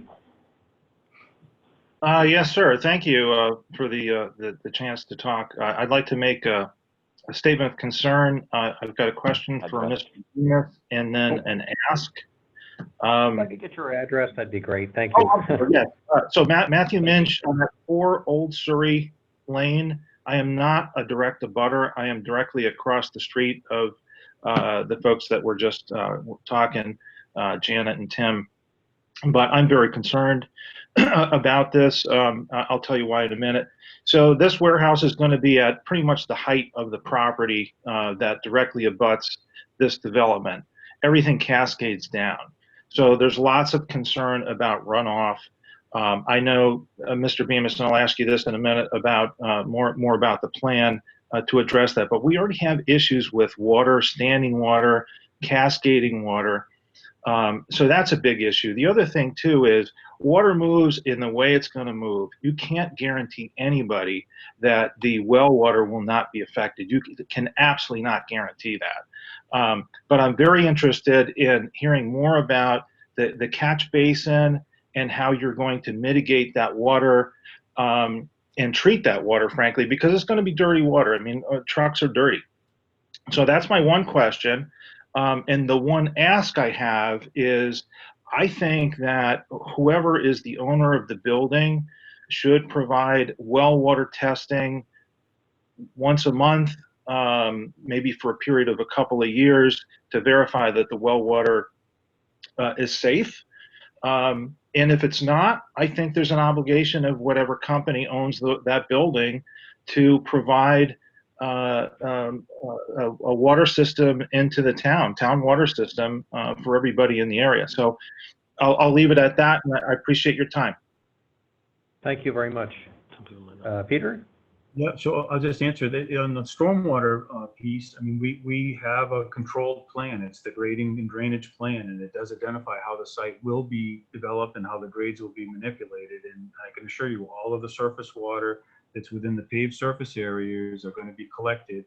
All that water gets pre-treated with proprietary systems. Those are defined on the plans. Then it gets discharged to a controlled basin on the site. This is pretty much standard Department of Environmental Protection mitigation measures, and we certify that we've met those state standards. This system does do all of that. None of this water is going to be directed towards your homes. As far as testing your well, I certainly don't see the need for the owner of this facility to have to do that. I mean, if what I might maybe make some sense is to do a baseline so that you all know what you have before this facility starts up. And then if there was any change, then you would certainly have a reason to maybe point to what might be happening here.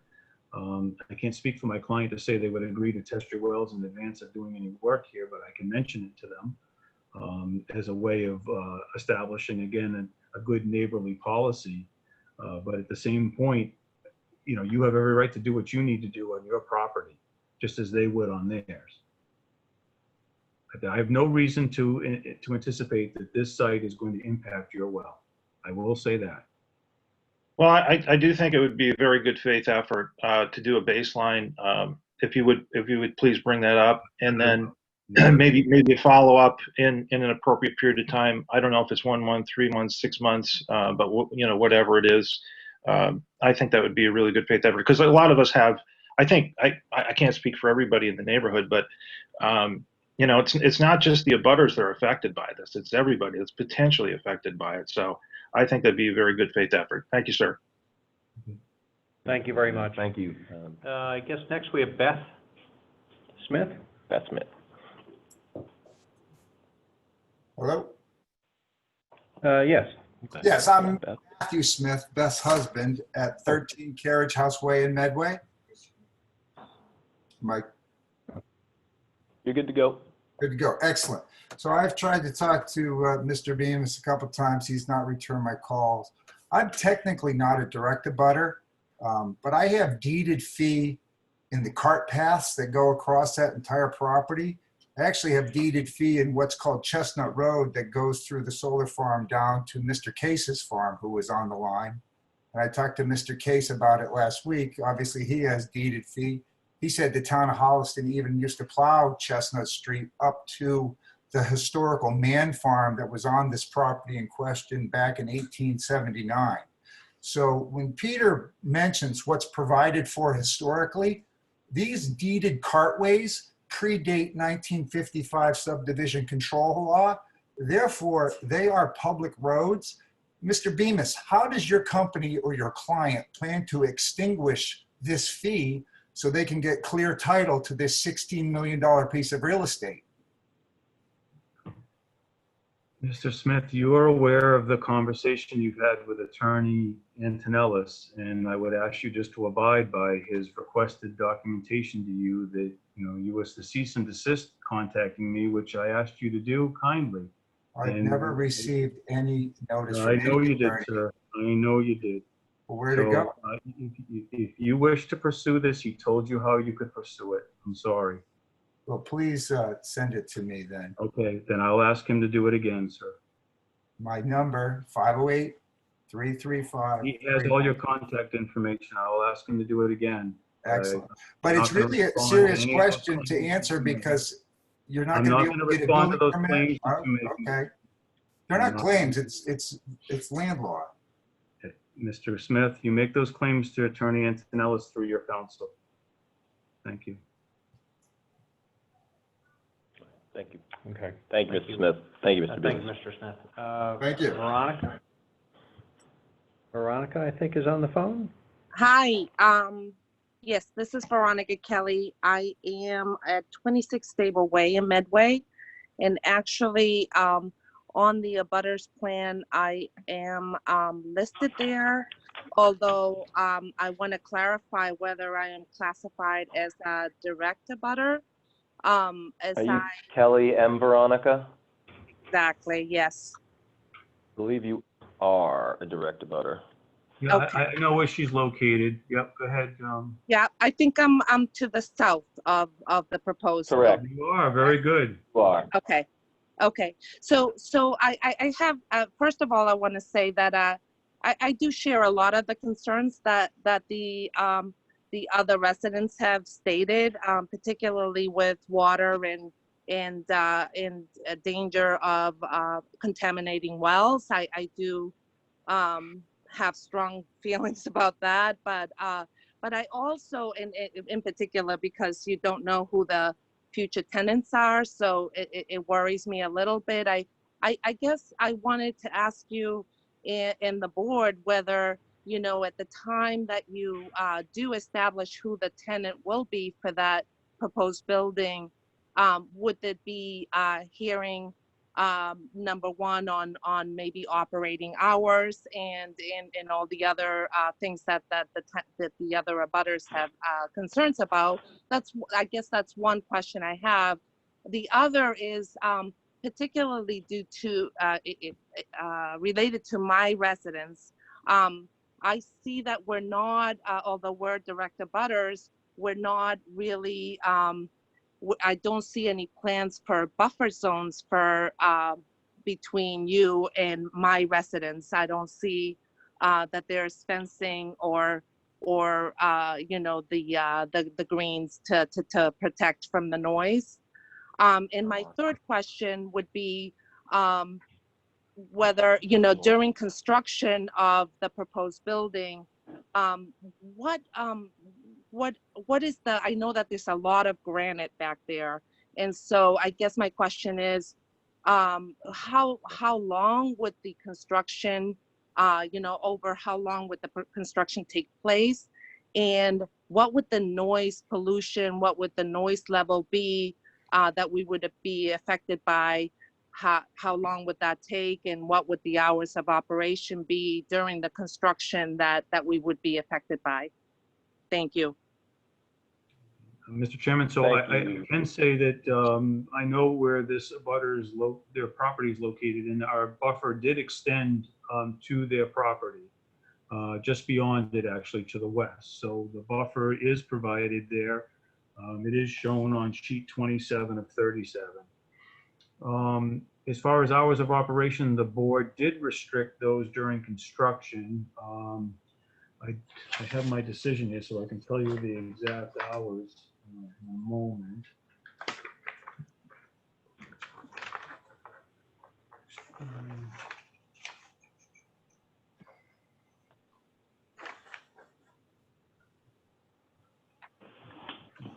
I know we did that. Karen, do you have it quick? I remember I don't doing have it. it quite as quick as you Yeah, I do, know. I but remember yeah. doing it, so we committed to it.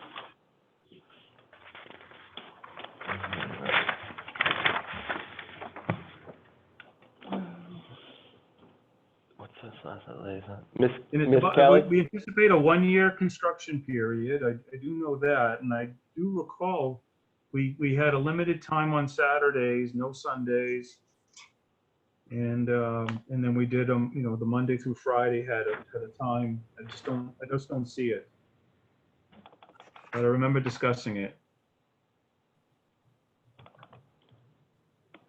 So if you're in the upcoming hearing section of what's posted on the planning board webpage, if you scroll down through, both permits are there, both the site plan review and the land disturbance and stormwater permits are there. Put it in the land disturbance. Now that you're saying it, it's not in the site plan, but it's in the land disturbance permit.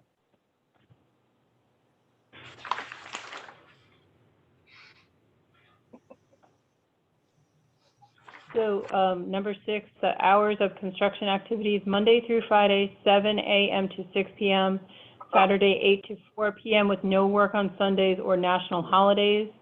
Work on Saturdays has a special condition that it's not to occur within 600 feet of the residential property lines.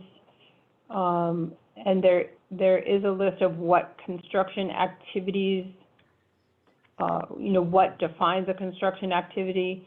That includes startup of equipment, delivery of equipment, materials and supplies, removal of trees, grubbing, clearing, grading, filling, excavating, import or export of earth materials, installation of utilities both off and on the site, and removal of stumps and debris.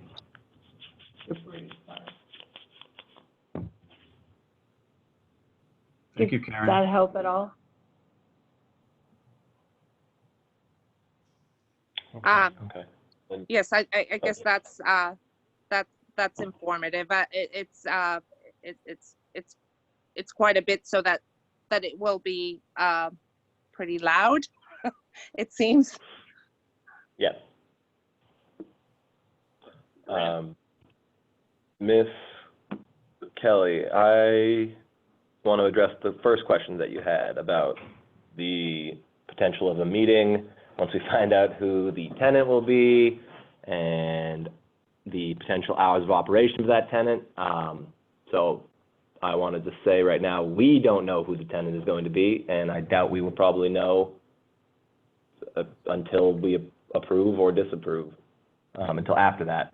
So I don't think anyone's going to know the tenant until that happens. And then hours of operation for the tenant, should they move in, will be 24 hours a day. And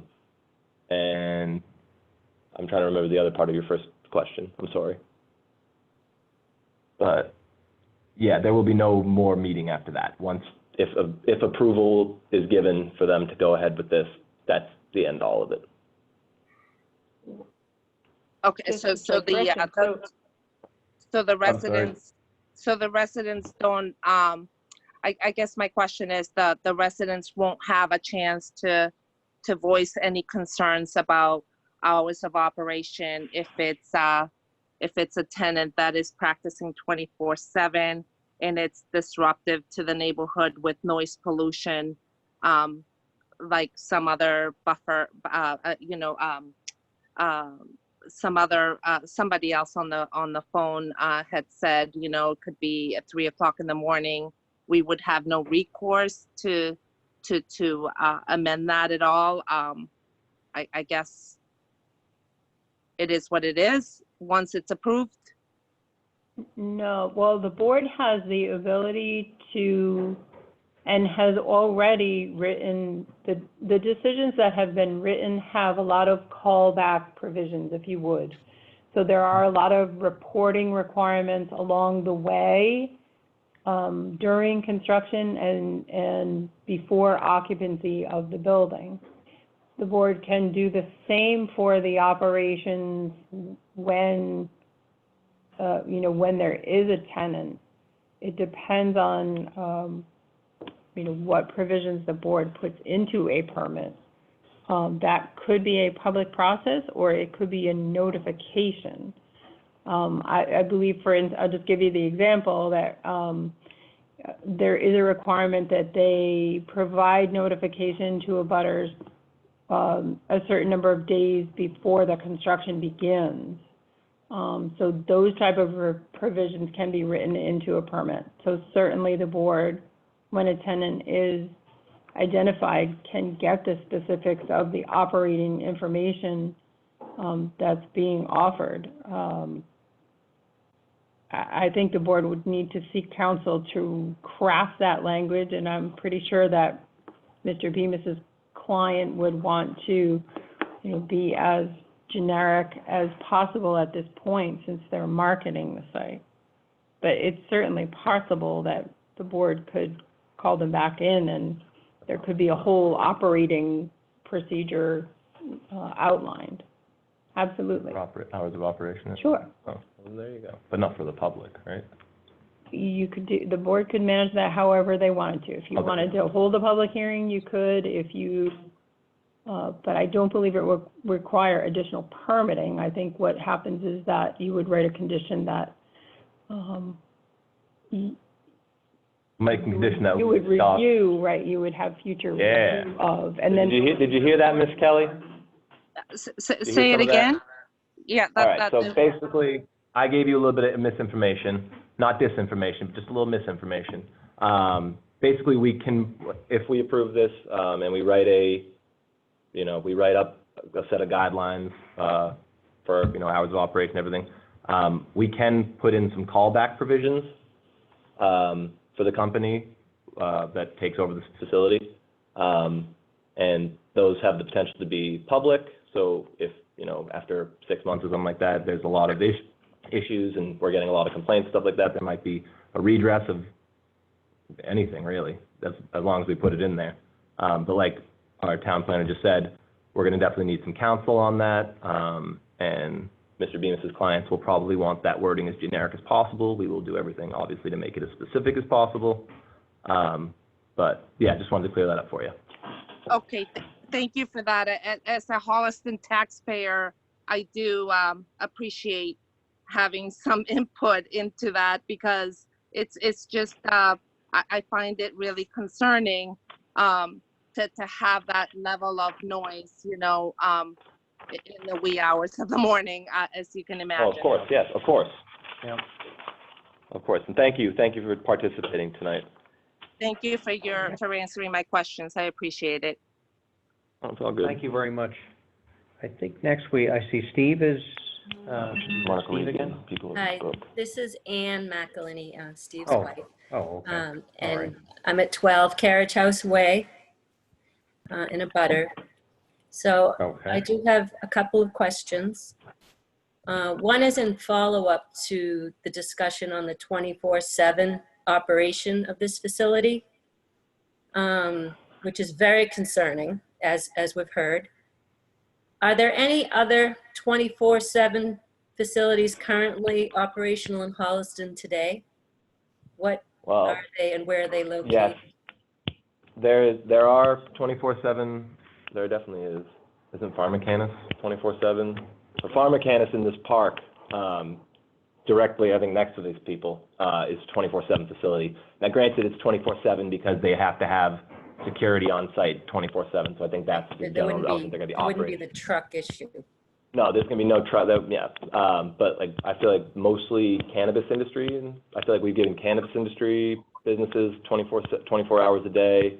I don't know about any other stuff besides cannabis. Of this size, Well, I don't think we've ever had a building that's 800,000 square feet in Holliston. or half the size, or a quarter of the size.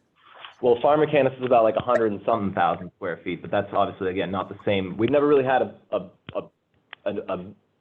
tenant come in with this specific purpose in our town. is what I Okay, so should say. no other than cannabis. Well, Nothing other than. No, I shouldn't say that. There are distribution facilities. There is a facility at Cross Street, Oh, yeah, alcohol distributor who down behind the post office. 24/7. The Avery Dennison facility that was there for 50 odd years was a 24/7 Yeah, I don't think there's operation. neighbors So, impacted with Avery Dennison. sure there are. So there are no others than that abut homes, other than the pot plant place, you're saying? Well, no, there is a facility on Cross Street as well that does have some abutters. There's a facility on Lowland And there's a Street. facility on Lowland Street that has abutters. But The trucking yeah. isn't 24/7 on Lowland Street. yeah. Okay. Yep. So, but again, we've never had anything to this scale. That's like the big elephant right there. So that's my point. Okay, thank you. And then as far as, the concerns that have been brought up are very much my concern related to, the clear, all the downstream effects, the clearing out of all of those trees, what is the plan? And is Holliston concerned about the carbon, imprint there of what's going to happen putting in this huge warehouse on the environment? Well, So if you could speak to that a little bit. I believe Peter can speak to his conversations with the Board of Health and the Conservation Committee about this project. If you wouldn't mind, Peter. No, I don't mind. And again, coverage-wise, the site could generate more coverage than it is. It is well below the thresholds that are allowed by zoning. We're providing the Conservation Commission with buffers that are well in excess of 100 feet to resource areas. So those are protected. I would, your comment regarding 24/7 businesses, Holliston abuts a number of communities, Medway being one that has 24/7 facilities, just like Milford, just like Ashland, just like its other abutters. And I'm sure there are residents in Holliston that do abut. What I still come back to is that this property was zoned industrial well before this neighborhood existed. And again, I just don't understand why no one expected there to be an industrial development here. And the one that's planned has been done so, I think, in an environmentally sensitive way. So those are the takeaways that I'll provide. I'll still say them every time someone makes that same point again, if it has to be made again this evening. Okay, and again, as a resident, knowing that this was zoned for industrial when we purchased the house, that's not the question here. It's the incredible size and the impact that it could have on our, home values and health. So that's the issue. Thank you. Should do. Okay, Mark Regan. Hi again, Mark Regan, 15 Carriage House Way. Just want to say a couple things. First of all, you can tell by the the tone and the stress on a lot of our voices. I think the part of that stress is contributed to the fact that we were only notified recently. All of this stuff was approved without us getting invited to a meeting to voice some of these concerns along the way. Appreciate Karen, who went out, I think it's Karen, who went out and walked the property and walked through the neighborhood because she was trying to represent our interest. Would have been really nice, given the size and magnitude of this project, if you, out of courtesy, gave us a heads up to be included earlier. That did not happen, so that's contributing to the reactive nature on our part now, the stress levels that you're hearing on our voices, and we're scrambling to get caught up as to what's going on. And there's, we're learning throughout this, and as we learn, we're getting more and more kind of bad news. So, have to apologize for that. I just want to make it personal for a second. If you could pull up the map. I know Mr. Bemis started showing the maps and started showing the properties and the topography to the houses. I'd like to pull up my map, just to kind of give you an idea of my reaction so that the board can understand as a butter what my kind of situation is going to be. So if someone can pull up that map, I think I'm the first one on there, actually, make it easy. I think I'm right there. Right. If you can make that bigger. Okay. And there's a name there. If you go up, make it a little bit bigger, maybe go to like 75%. Kind of go down a little bit. Yeah. That's my property right there. Okay. So here's the situation. Maybe, the way maybe Mr. Bemis can understand kind of take everyone through and kind of estimate the distance between the building, the retaining wall, the fence, and my house. Kind of lay that out for people and kind of estimate the distance. I mean, I don't have to estimate it, it's accurate. Karen, can you just scroll up a little bit more for me, please? Because I like to, no, stay right there, my house. But you're down below. This is my house, I'm right there, that's my house. No, but I can't see the scale bar below, sir. Just be patient, please. Oh, okay, okay. Can you just pan back up, please, again, Karen? You're going the wrong way, I'm sorry. Thank you, there you go. And then just, yeah, okay, so minus 100, so that's 250, 275, somewhere in that order, because that's going from center station to your location of your building. So you're about to the building. What about to the fence? So like to the fence is how far? So so that's 50, 70, 80, somewhere around there. 80 say 80 feet. 80 feet, right? Mm-hmm. Now, are these parking spaces going to be up against the fence? Like, is that where you're going to put these additional? Now, the variance, I'm going to tie it back to the variance that we're talking about here tonight. No, the variance will be building height, sir. I'm not talking height. I'm talking about you want to store additional storage on site with additional tractor trailer space. Are those tractor trailer spaces are going to be like up against this fence? That's where the parking is. Like it's in that direction. It's away from the building and it's up against the fence, correct? It's accurate, yes, sir. Okay, so within 100 feet of my house, these additional tractor trailers will be parked, and I'll have noise at any time during the day within 100 feet of my house with a backing up noise for these trucks potentially. And what you're saying is it's not enough. We need more. So that's where I have an issue with that variance that you're asking for around the storage, because it's only going to make this problem that's really bad worse. So that's my issue with the variance around the storage, kind of making it personal to my situation. If any one of you were on this board and you were like me, you would be in the exact same reaction that I'm in. Now, I thought before that this could happen anytime, just during hours of operation. Now this could happen at 3 o'clock in the morning. I will clearly hear beeping noise if there's a trailer backing up within 80 feet of my bedroom, which is right on the side of that house is my bedroom. I will hear that beeping noise at 3 in the morning, 4 in the morning. It makes my home very different than it is today, like extremely adverse conditions. So I oppose that variance significantly.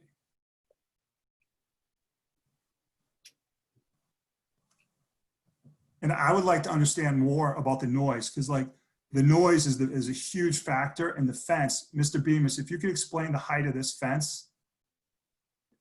How high is that? It's 8 feet. The detail was provided on the plan. If you can scroll down. No, I get it. Okay, 8 feet. Okay, 8 feet. So my house, that fence, noise is not gonna, that's not gonna do anything for the noise. Like the noise is gonna travel right over that. It's gonna go right over that and right to my house, which is kind of right to my bedroom where that arrow is existing house. So like, I would like to propose this committee, given the magnitude of the first time that we're hearing about this or invited to a forum where we can actually speak is tonight, that we need much more mitigation around noise, around sight, around smell. Like these are all things that are going to significantly impact our neighborhood. And this is not good enough. I know you've tried, but this is not good enough. That's all I have to say. Cool. Thank you very much, Thank you. Mark. Next, we have Kilduff? D. Kilduff. Kilduff. Good evening. This is Dory Kilduff. I live at 10 Carriage House Way, just around the corner from Mark, and really appreciate that personalization, Mark, because that's exactly how we feel. And it is very emotional for us. And I have to say that we bought this house knowing it was industrial, but I think what was said earlier, the fact, with Ann McElhaney, which is also one of my neighbors right here next to us, also dealing with the same thing, that the fact that you are asking for these special permits, these variances, the size of this building is different than what Holliston has done in the past. So for you to say, and I'm sorry, I'm not being argumentative, I really appreciate the fact that this is being open to questions today. I appreciate the town of Holliston hearing from us, but I have to say that never in my wildest dreams would I have ever imagined the size of this building being placed right behind my house. And it is very disconcerting, very. And I think you would feel the same way, Mr. Bemis, if this would be behind your house and you lived in a property such as ours. That's all. Thank you very much. James Bruce has another question. Hi, thanks again. I have a simple request. Could members of the planning board and Mr. Bemis, each of you, put yourselves in our shoes and pretend you're a direct abutter, and even imagine you're trying to raise a young family with kids. Please, could you provide your honest reasoning why this proposed building plan is a good idea? There has got to be other options here. Thank you. Thank you, James. Peter? My only response is that there were other alternative development proposals for this area, and they were there was 3-story office buildings with parking garages. I mean, this is just not a new phenomenon in what's going to happen and be developed on this site. I'm sorry. It was always anticipated to have an activity. The activity was going to go right up to the lot line, which it has every right to do under the zoning district. And again, the proponent was willing to pull things back and to work with the buffers. And I just look at this and say that, again, if this was the other way around, it's the same setbacks. I do work in Medway as well, are the same there as they are here. And I would hope that, again, the same response would be to a Holliston resident, that they would do some sort of protection and some buffer zone like we've done here. And we've done an extensive amount of work, whether you folks want to acknowledge it or not. I'm sorry, but that's the way it's done. The zoning district that you have is no different in your town than it is in this town. It affords us greater abilities on the height. The height is allowed at 60 feet by right. We only asked for 52 because they wanted a 40-foot clear. That's for a 50-foot clear building at 60. So it's just, again, I can't respond any other way other than to say that this zoning district is not new news. It's been this way for well before this development even happened. The residential development was industrially zoned before that. Thank you for that response. Before the planning board members are able to respond, I respectfully reject that response. I feel like you didn't put yourself in the shoes of a family man raising children. You didn't put yourself in the shoes of a direct abutter, and you resulted to similar answers that you provided this evening. And I understand that, but I have to reject that response. I feel like you did not really dissect the question that I asked, and you did not answer the question. Thank you. Thank you, James. I think next we have John Barry. I'm sorry, could the planning board also request the planning board answer my question too, please? Certainly. Okay, first of all, nobody on the planning board has to put themselves in somebody who has a family or is in the direct abutter, because we all live in a town and we all have made decisions on this board that may have been in our backyards. I'll speak personally. I approved 3 houses directly behind my mom and dad's house. Neighbors were pissed at my entire family for doing that.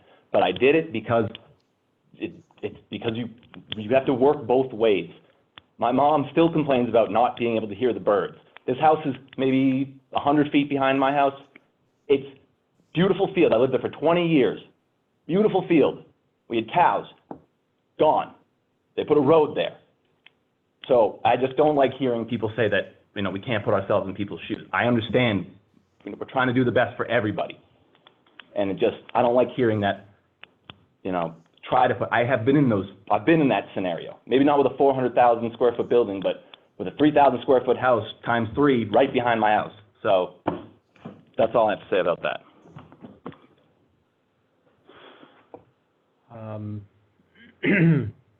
I think John Barry had a question.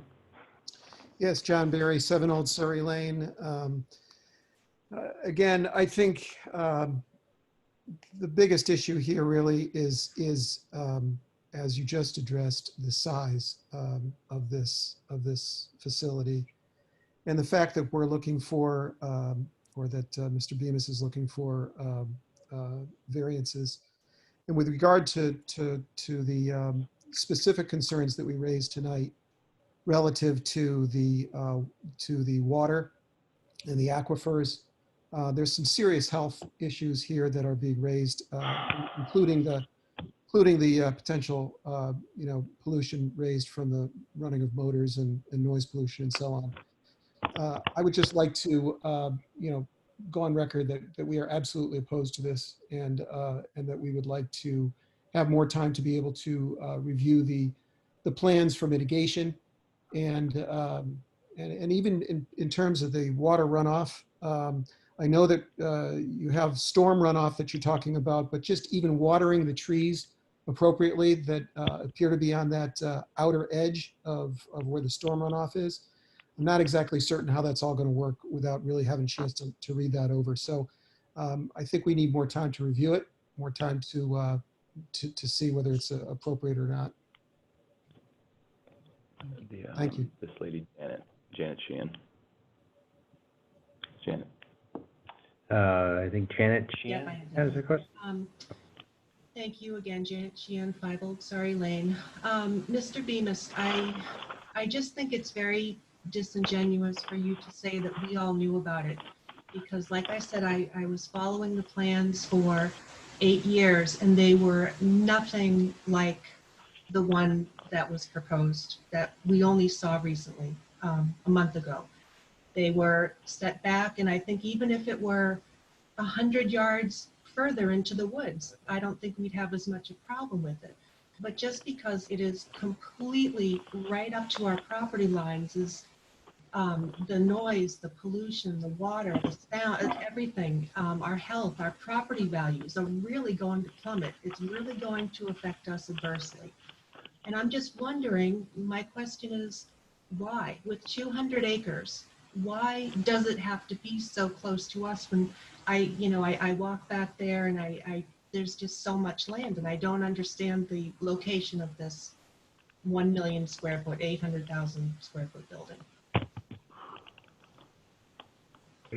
Again, this is the proposal they put forward. There are master plans for this site going back to more than 20 years. Right, When I but let looked me at just today say, was they were different. They were different. They were ma'am, not the same plan. there were 5 office buildings. It would have gobbled up even more land than this one does. Was going to cut down even more trees than this proposal does. But away from our properties, it was set back. I did see those plans and they were way in the woods. It was way away from us. It was in the middle of that 200 acres is where that cul-de-sac was. It was so far from us, we wouldn't have seen it, heard it, or anything. This is so different. This is not the plan that we knew it was coming, yes, but not this size and scope of this building. This was not expected. We're all in shock. I do have to say, we're in shock. Well, again, I'm sorry. We're following the regulations, and I have seen drawings that did show more extensive activities than what you're alluding to. So I'm not sure what you were looking at. I have seen the other plans, and it did require more clearing than this. Peter. Yes, Peter. thank you. Peter, this is Josh. At this point right now, and for probably to all the residents, those probably make them happy. But I'm going to make a motion right now to continue this hearing, just because it's 9:30. So we will continue this public hearing, and I'm going to make a motion to continue the public hearing. Okay, so I have a second on that. And when would we? I'm going to continue it to the next planning board meeting, which would be August, what? I don't know. 3rd? Did you agree on the I thought we were in the 3rd. 5th or 6th or something like that? I don't have a calendar. I have one right here. It is August 6th would be the next one.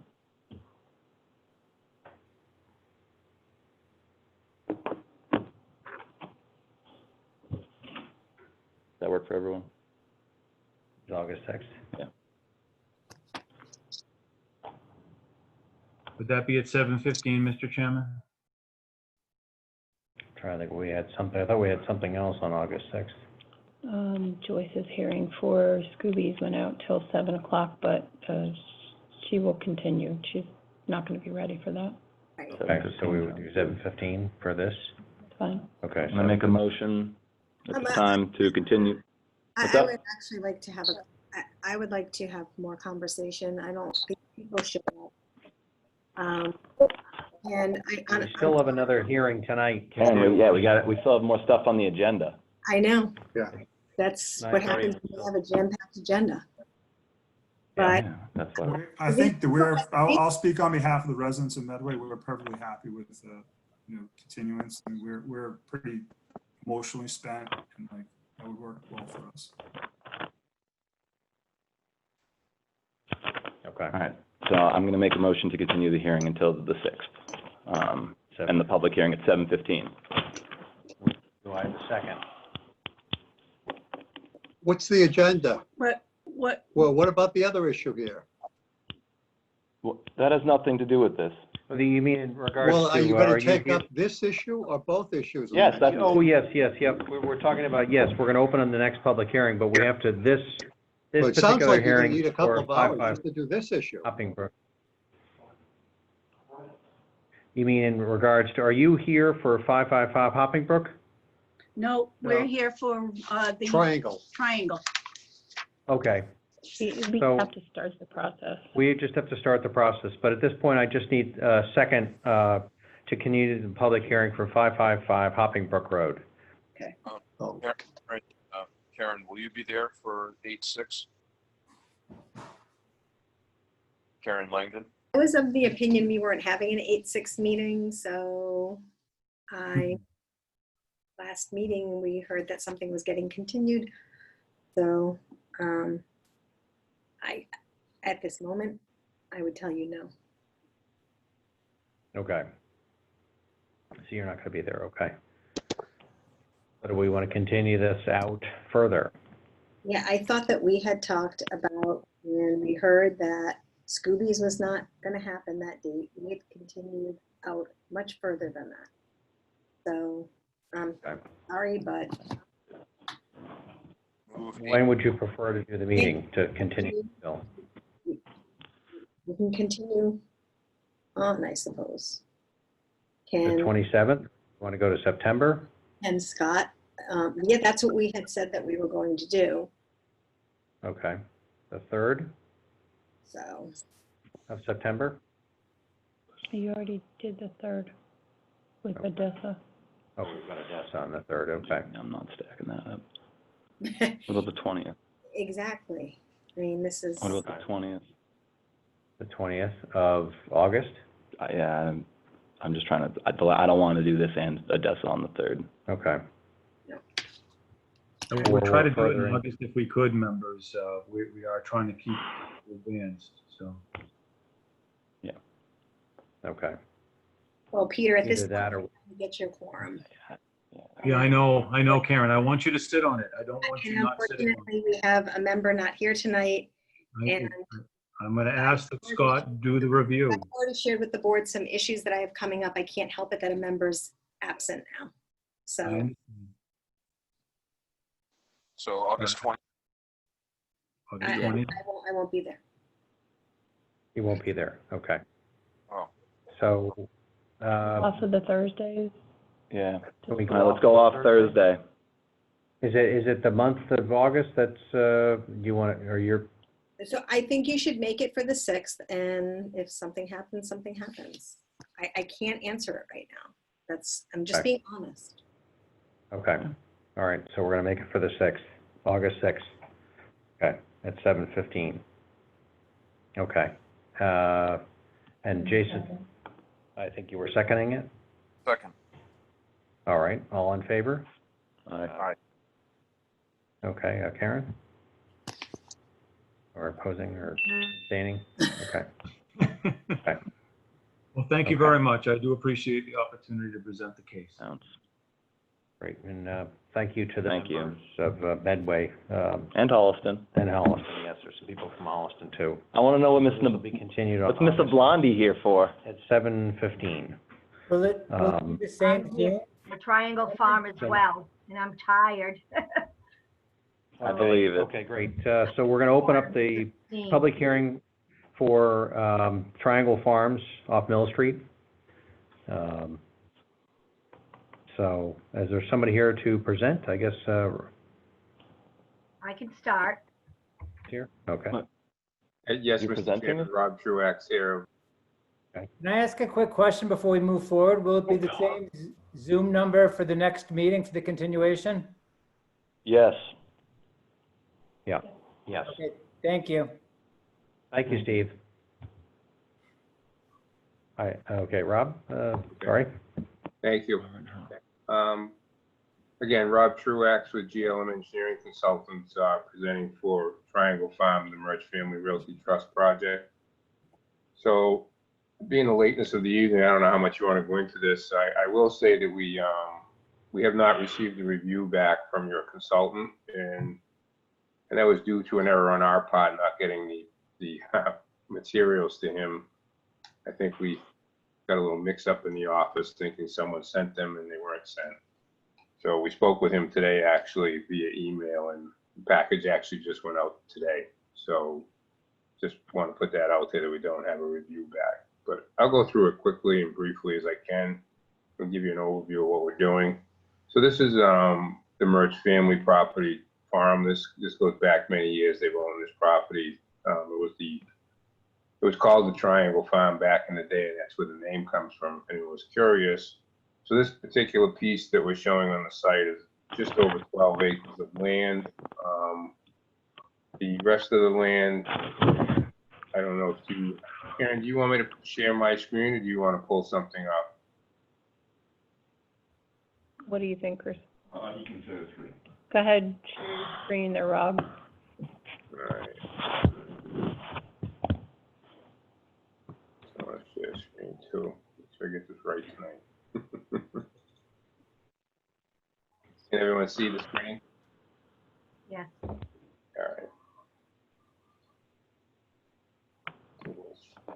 computer's a little slow reacting. So just gonna go through the existing property. So the overall property, as I said, is about 12.4 acres for this piece that we're trying to subdivide on Mill Street. It's located about, I don't know, 1,000 feet down from Prentice Street.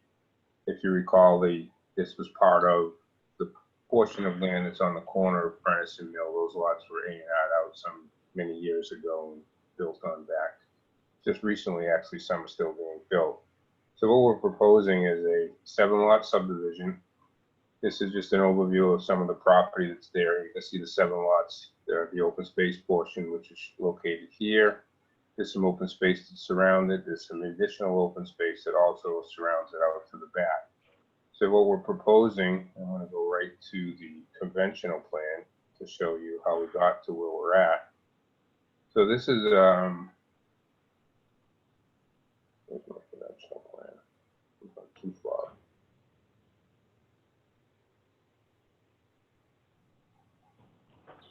Okay. So this is the conventional plan. So this shows the 12.4 acres being developed into 6 lots under the current zoning, which is residential B, 40,000 square feet.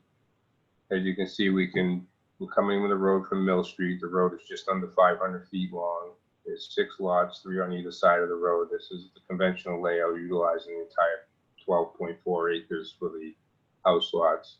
And then what we've done is we've gone into the open space layout, which shows 7 lots. And the reason being is, so what we have now is we have the roadway coming in. We have 7 lots on the proposed road. Again, the roadway is 498 feet in length. There's open space parcel A, which we're calling, which is 6.74 acres. And then there's what we're calling additional open space, which is parcel B, which is 7 point, I can't quite read it, but 7.5 approximately acres. I'm gonna go back to the table on the front page so everybody can see it and zoom in. And I just want to spell out to you how we get to that 7th lot from the 6 lot conventional subdivision. So you can see we have the 12.4 acres of open space. 6.2 acres of that will be the open space. Well, that's required, I'm sorry. The open space provided is 6.74 acres. We took out the drainage basin, which is 15,000 square feet. So the total open space is 51.4%.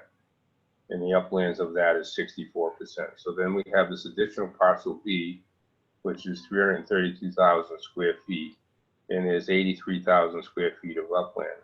Under your regulations, the board can allow a bonus lot for 1 lot for every 80,000 square feet of additional open space that's uplands.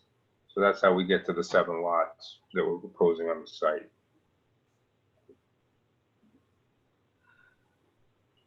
Just going to go into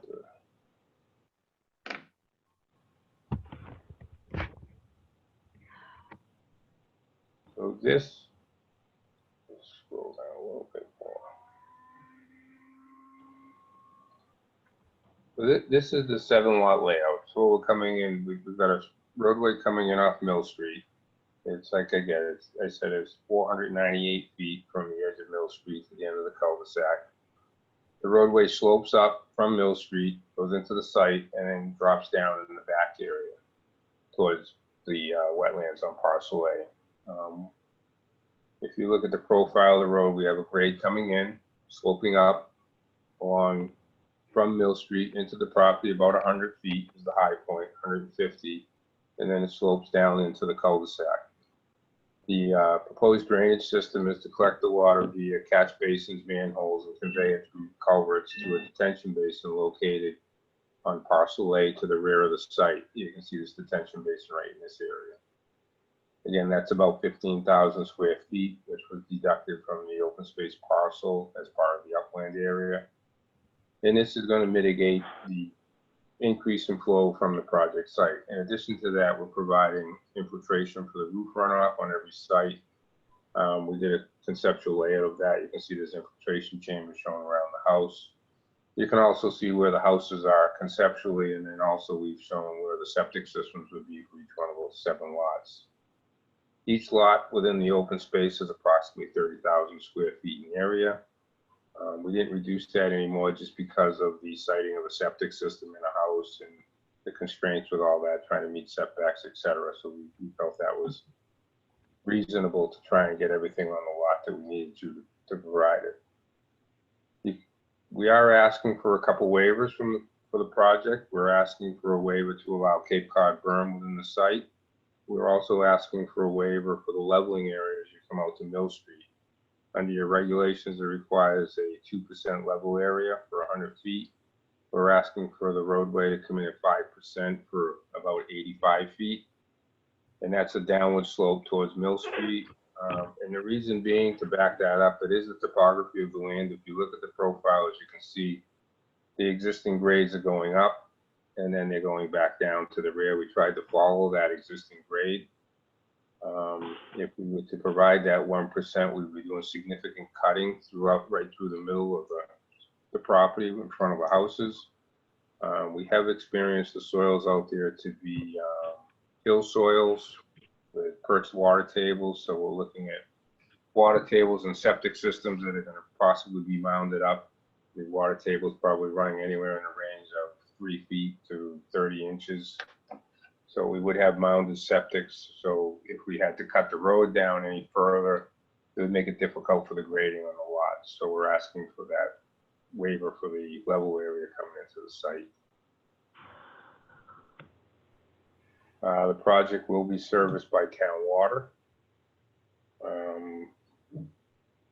We'll just have a dead end line coming in with a hydrant on the end.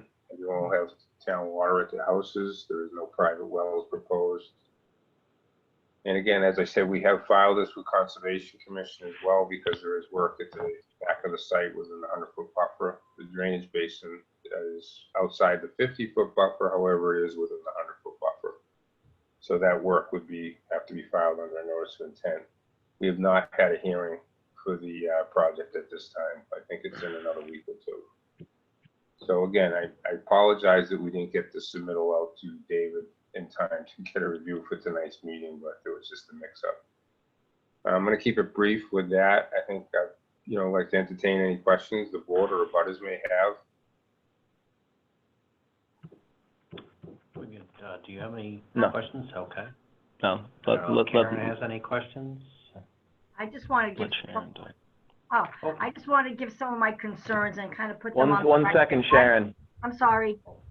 1 second, sorry. Well, 1 second. We just want to ask a couple of board members a couple questions, and then we'll go to the public hearing. Is Karen? Do you have any questions? I was just, I don't know. can you just tell me exactly where's the closest intersection? It would be Prentice Street, all the way down at the golf course. So this property, is it the wedge between North and Mill? Wedge. I'm having a hard time visualizing where you are, so I'm asking Okay, you. hold on, let me see if I can really. Pine Oak. So if it is not the wedge, not north. Where's north go off to the right? Mill Street comes down on the locus here. So this right at the intersection here, this is Mill and Prentice. So the golf course is right there. Yeah. So this is the green that comes down here, and then there's that little dead end street off the end. So there's new houses, I believe there's 3 of them right here. And there's a wetland area, and then there's just some wooded, this used to be a field years ago. It was actually a field when I started working on this back in the early 2000s. And it's all just grown in now. It's And now where's the proposed? heavy brush. So, and then there's right where this is the fork in the road where it goes towards Hopkinton and Ashland. So where exactly is the road proposed?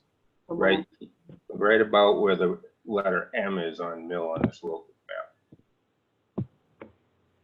Okay. Thank you for that clarification. I saw some brush cleared, but that's further down on that road. There's a road in there. Somebody's cut a road in there. I think you're on, there's a driveway going in from one of the houses. Yes, there's the driveway that goes in one. Oh, that's over there. Okay. And I followed it in, or from the other side. Yeah, that's There's a huge that's clearing the butter. That's one of the new houses Okay. going in the back. So that driveway actually skirts right down along this property line and out to the back like that. I didn't realize they must have did they just cut that? They must have just I'm not cut that, because when I was out there not too long ago, it wasn't cut. Can we interject, please? Absolutely.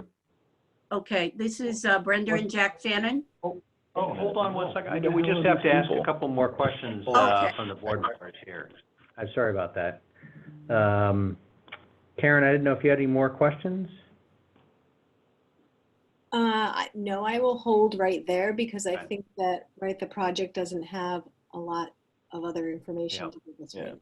Okay, all right. And then I didn't know if Jason had anything, or just quickly, I just want to ask them and then we'll get some questions from the, I'm sorry. The butters. I don't know if Jason had any questions. Okay. Let's go to the butters. Okay, great. I think Sharon had the first question. Thanks, Sharon. Oh, okay, well, I don't have any questions right now, but anyways, my name's Sharon Blondie, and I live at 350 Prentice Street. I'm a butter for the Triangle Farm subdivision. So I just wanted to state something for the record and some of my concerns. I do have some concerns for the hydrology of the area. And will there be any negative effects towards my property or anybody else in the neighborhood as well? My particular property that I live, where I live right now, is is very low level, and around me is all wetlands, and I just, I just have some concerns that, well, let me back up here. I am susceptible to flooding here due to this, my property.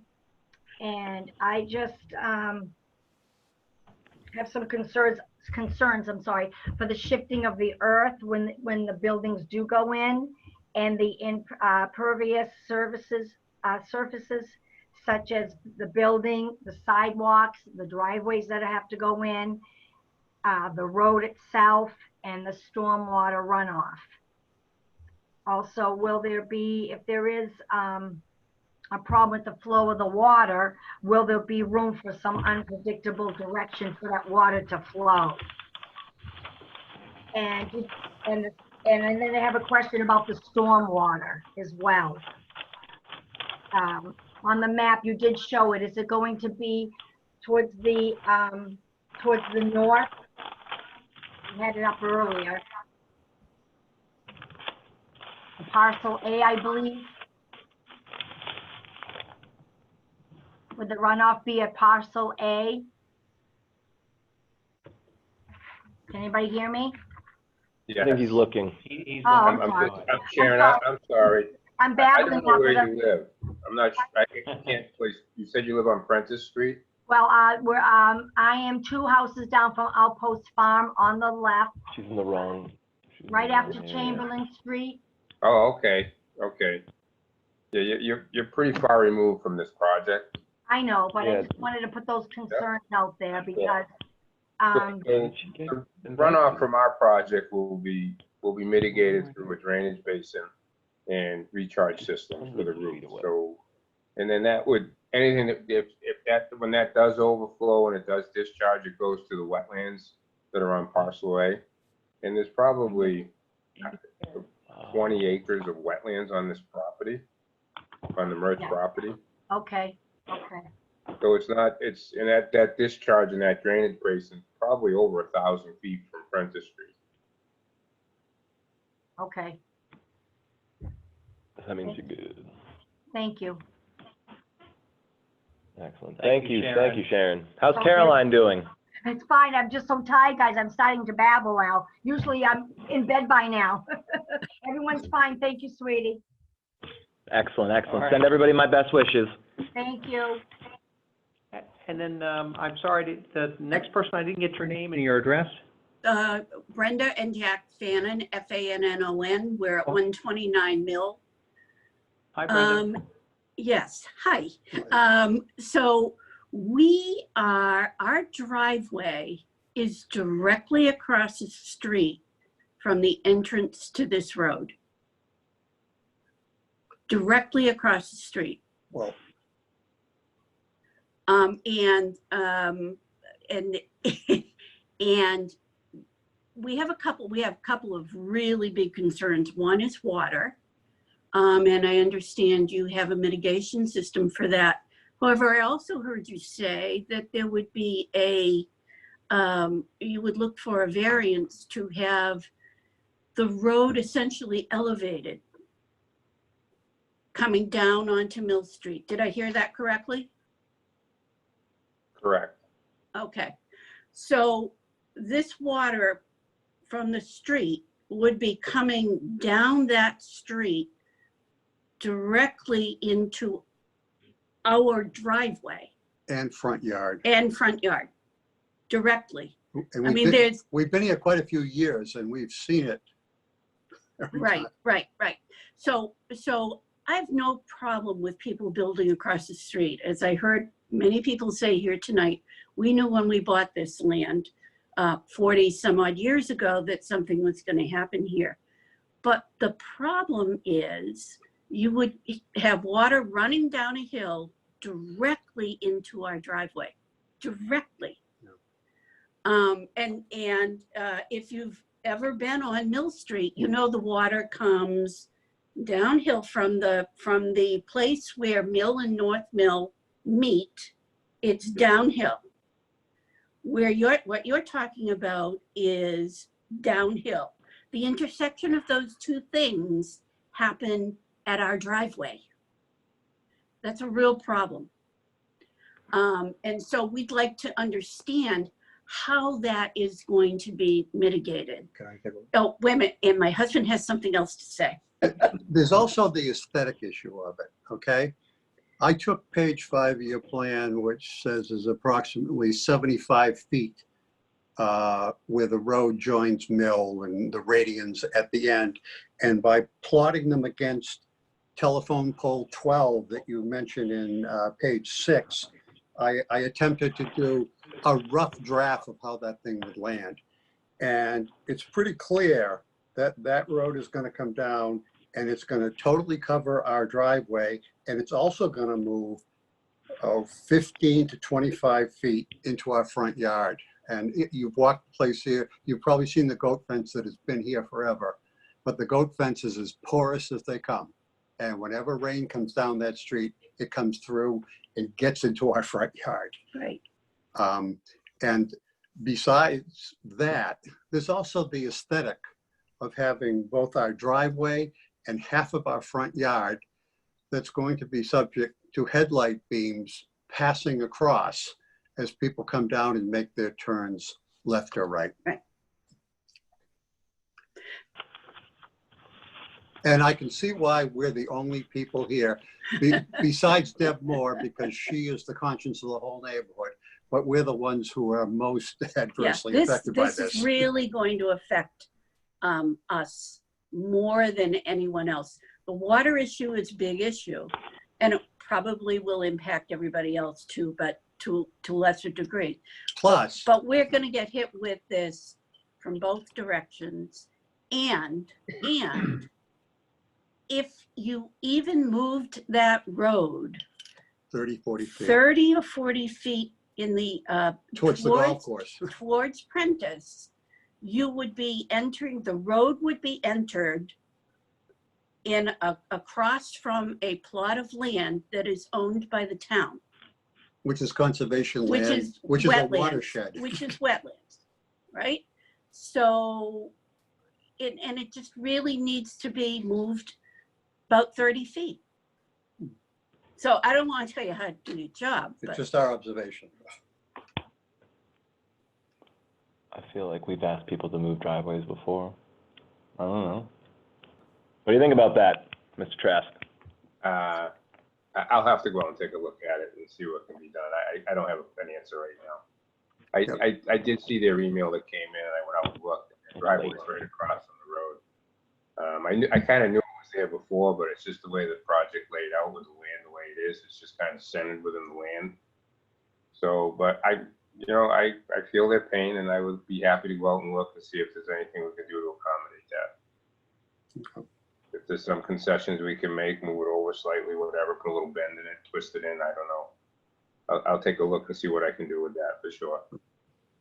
Terrific. It's like, you know what? We have no problems with new neighbors. We've been waiting 40 years for them. That's right. You know?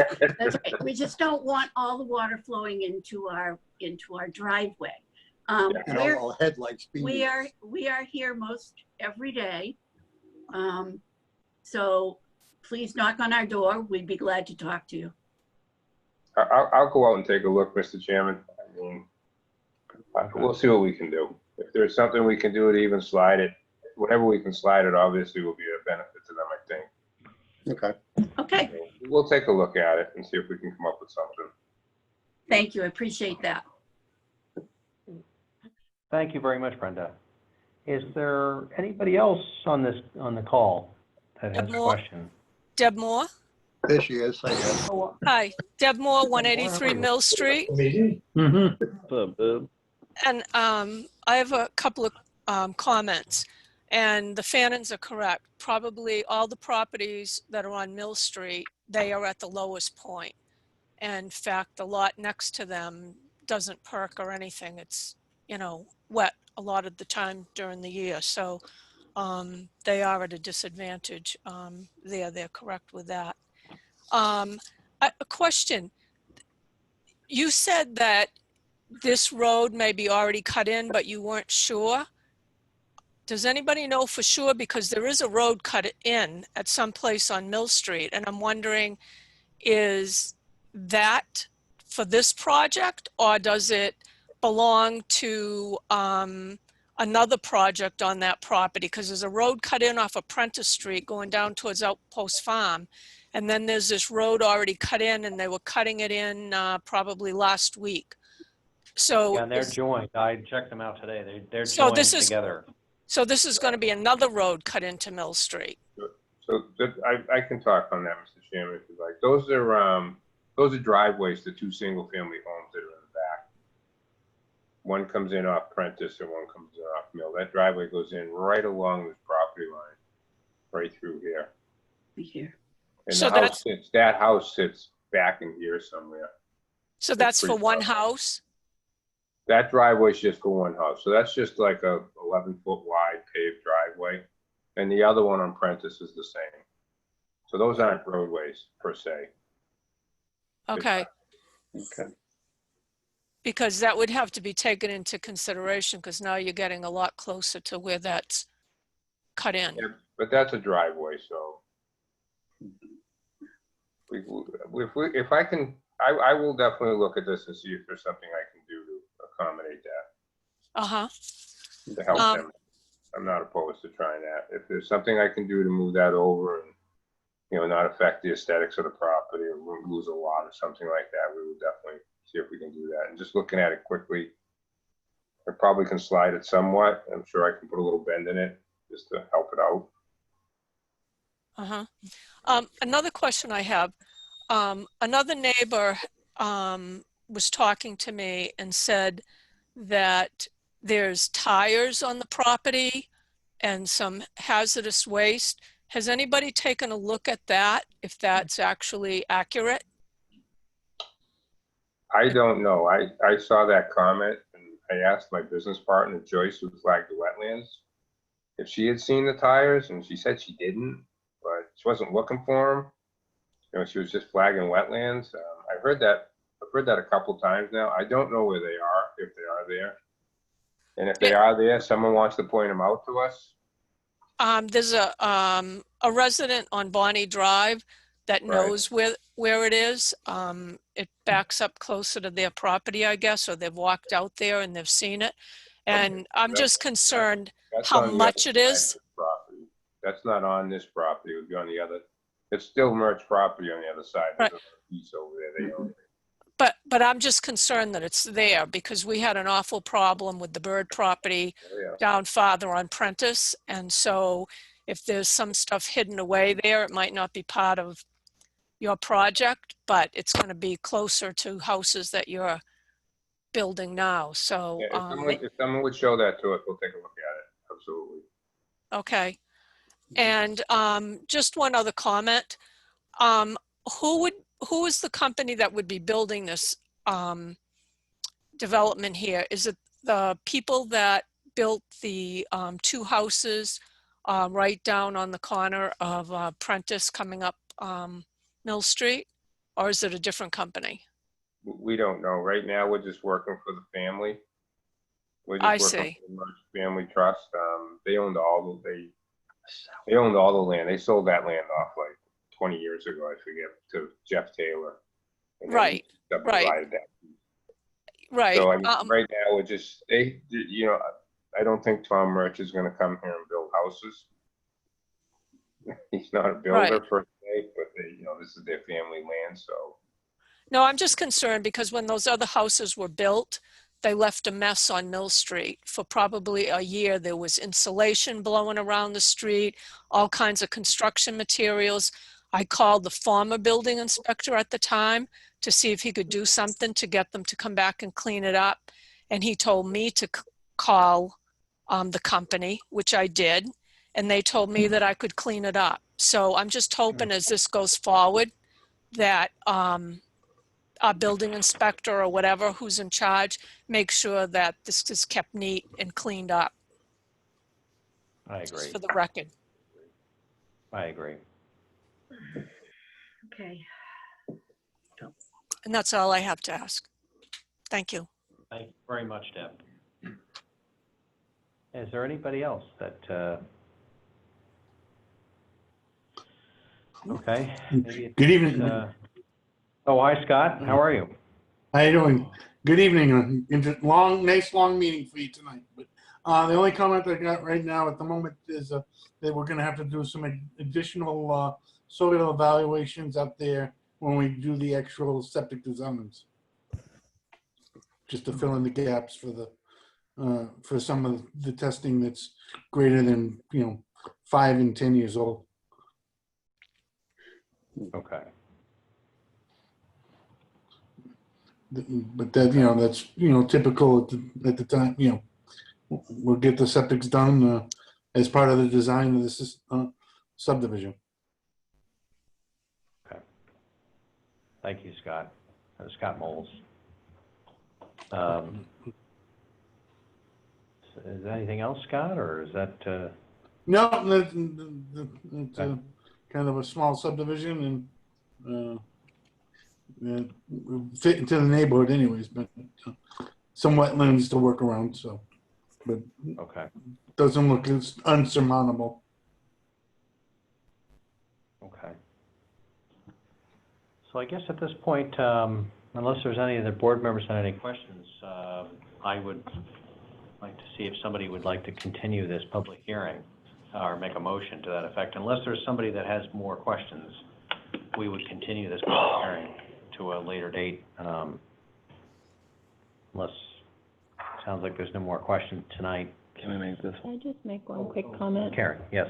Rob, it would be very helpful if when you're in front of the Conservation Commission, you could discuss the disposition of the open space. Because if you come back to the planning board and you're proposing open space but have no ultimate takers for any management or whatever the issues may be, I think the board will not be happy with that.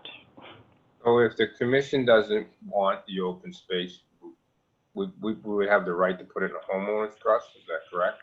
You have other options, right? So you need to take their temperature if you're planning to donate it. If you're planning to do a homeowners association, you would need to work out whatever details of who would hold a restriction. But you really need to provide that to the planning board before you go too far with the subdivision. Okay, so I'll talk to the owners about that as well, how they want to handle that, to see what they want to do with it. We'll put some thought into that. Okay. So Dave, should we continue till August 6th, a later date? A later date. David Feist is on vacation next week. He's not going to review this until he gets back. Okay. Yeah, when were we talking? Did somebody at the last discussion, did somebody say something about September 3rd? Yes, yeah. I mentioned that. Karen, are you, is that all right with you? I just thought that we had a DESA that day. I don't if you're up for. Oh. So what are you saying? That could be another long night? It's gonna be a Well, I long think night. Odessa's gonna be a long night, absolutely. We already saw the beginning of that. Did you just put that other meeting on for September 3rd? No. Before This this? was Odessa is on September 3rd. Yeah, Odessa. He was asking about that other one. Oh, that's, the other one was on for August August 6th, 6th. that we just talked about. Oh, It's good. Hopping Brook, yeah. Yeah, we don't want to be behind that one. No, we definitely don't. So maybe, Maybe the September 17th 3rd. of September? oh, okay, Yeah, I like that date. okay. Rob, does that mess you up, September 17th? I don't think so, because that'll give us time to get the review done, respond to it, go to conservation. We can get a lot of things done between now and then, so maybe we can come back with a clean letter on the 17th. We can probably Karen. get our review done, get a response in, get it re-reviewed before the 17th.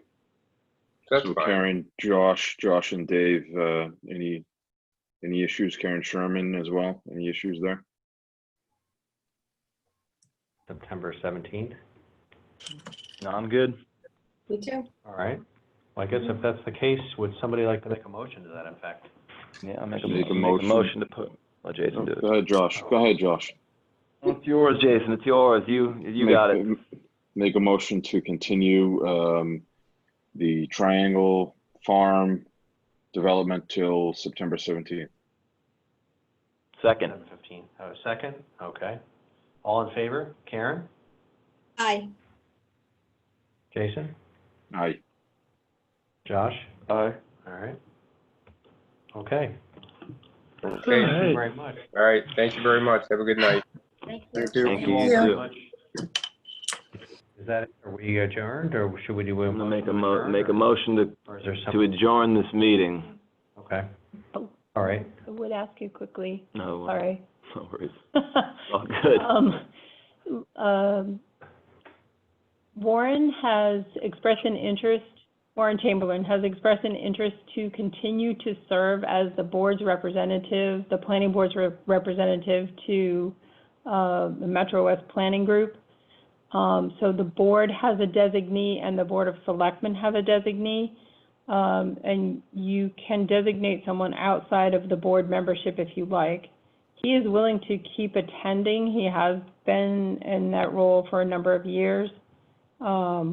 I don't think you need to take any action if you want him to continue to represent you, or if someone wants to jump on in. Generally, they meet. Feel that from him. Yeah, generally they meet mid-morning, the second Wednesday or Thursday of the month, and then they also do sort of early morning workshops as well.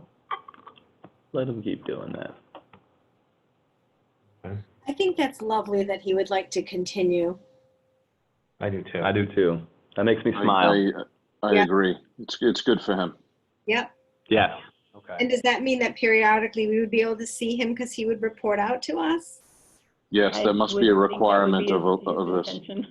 This is Yeah. what we Great. require for Warren to Yeah. come hang out with us. That'd be great. Definitely. Yeah. Cool. Okay. All right. Cool. So I guess other than that, Actually, Oh. can we talk? The agenda tonight it's too much. I think it's too much. I think it's I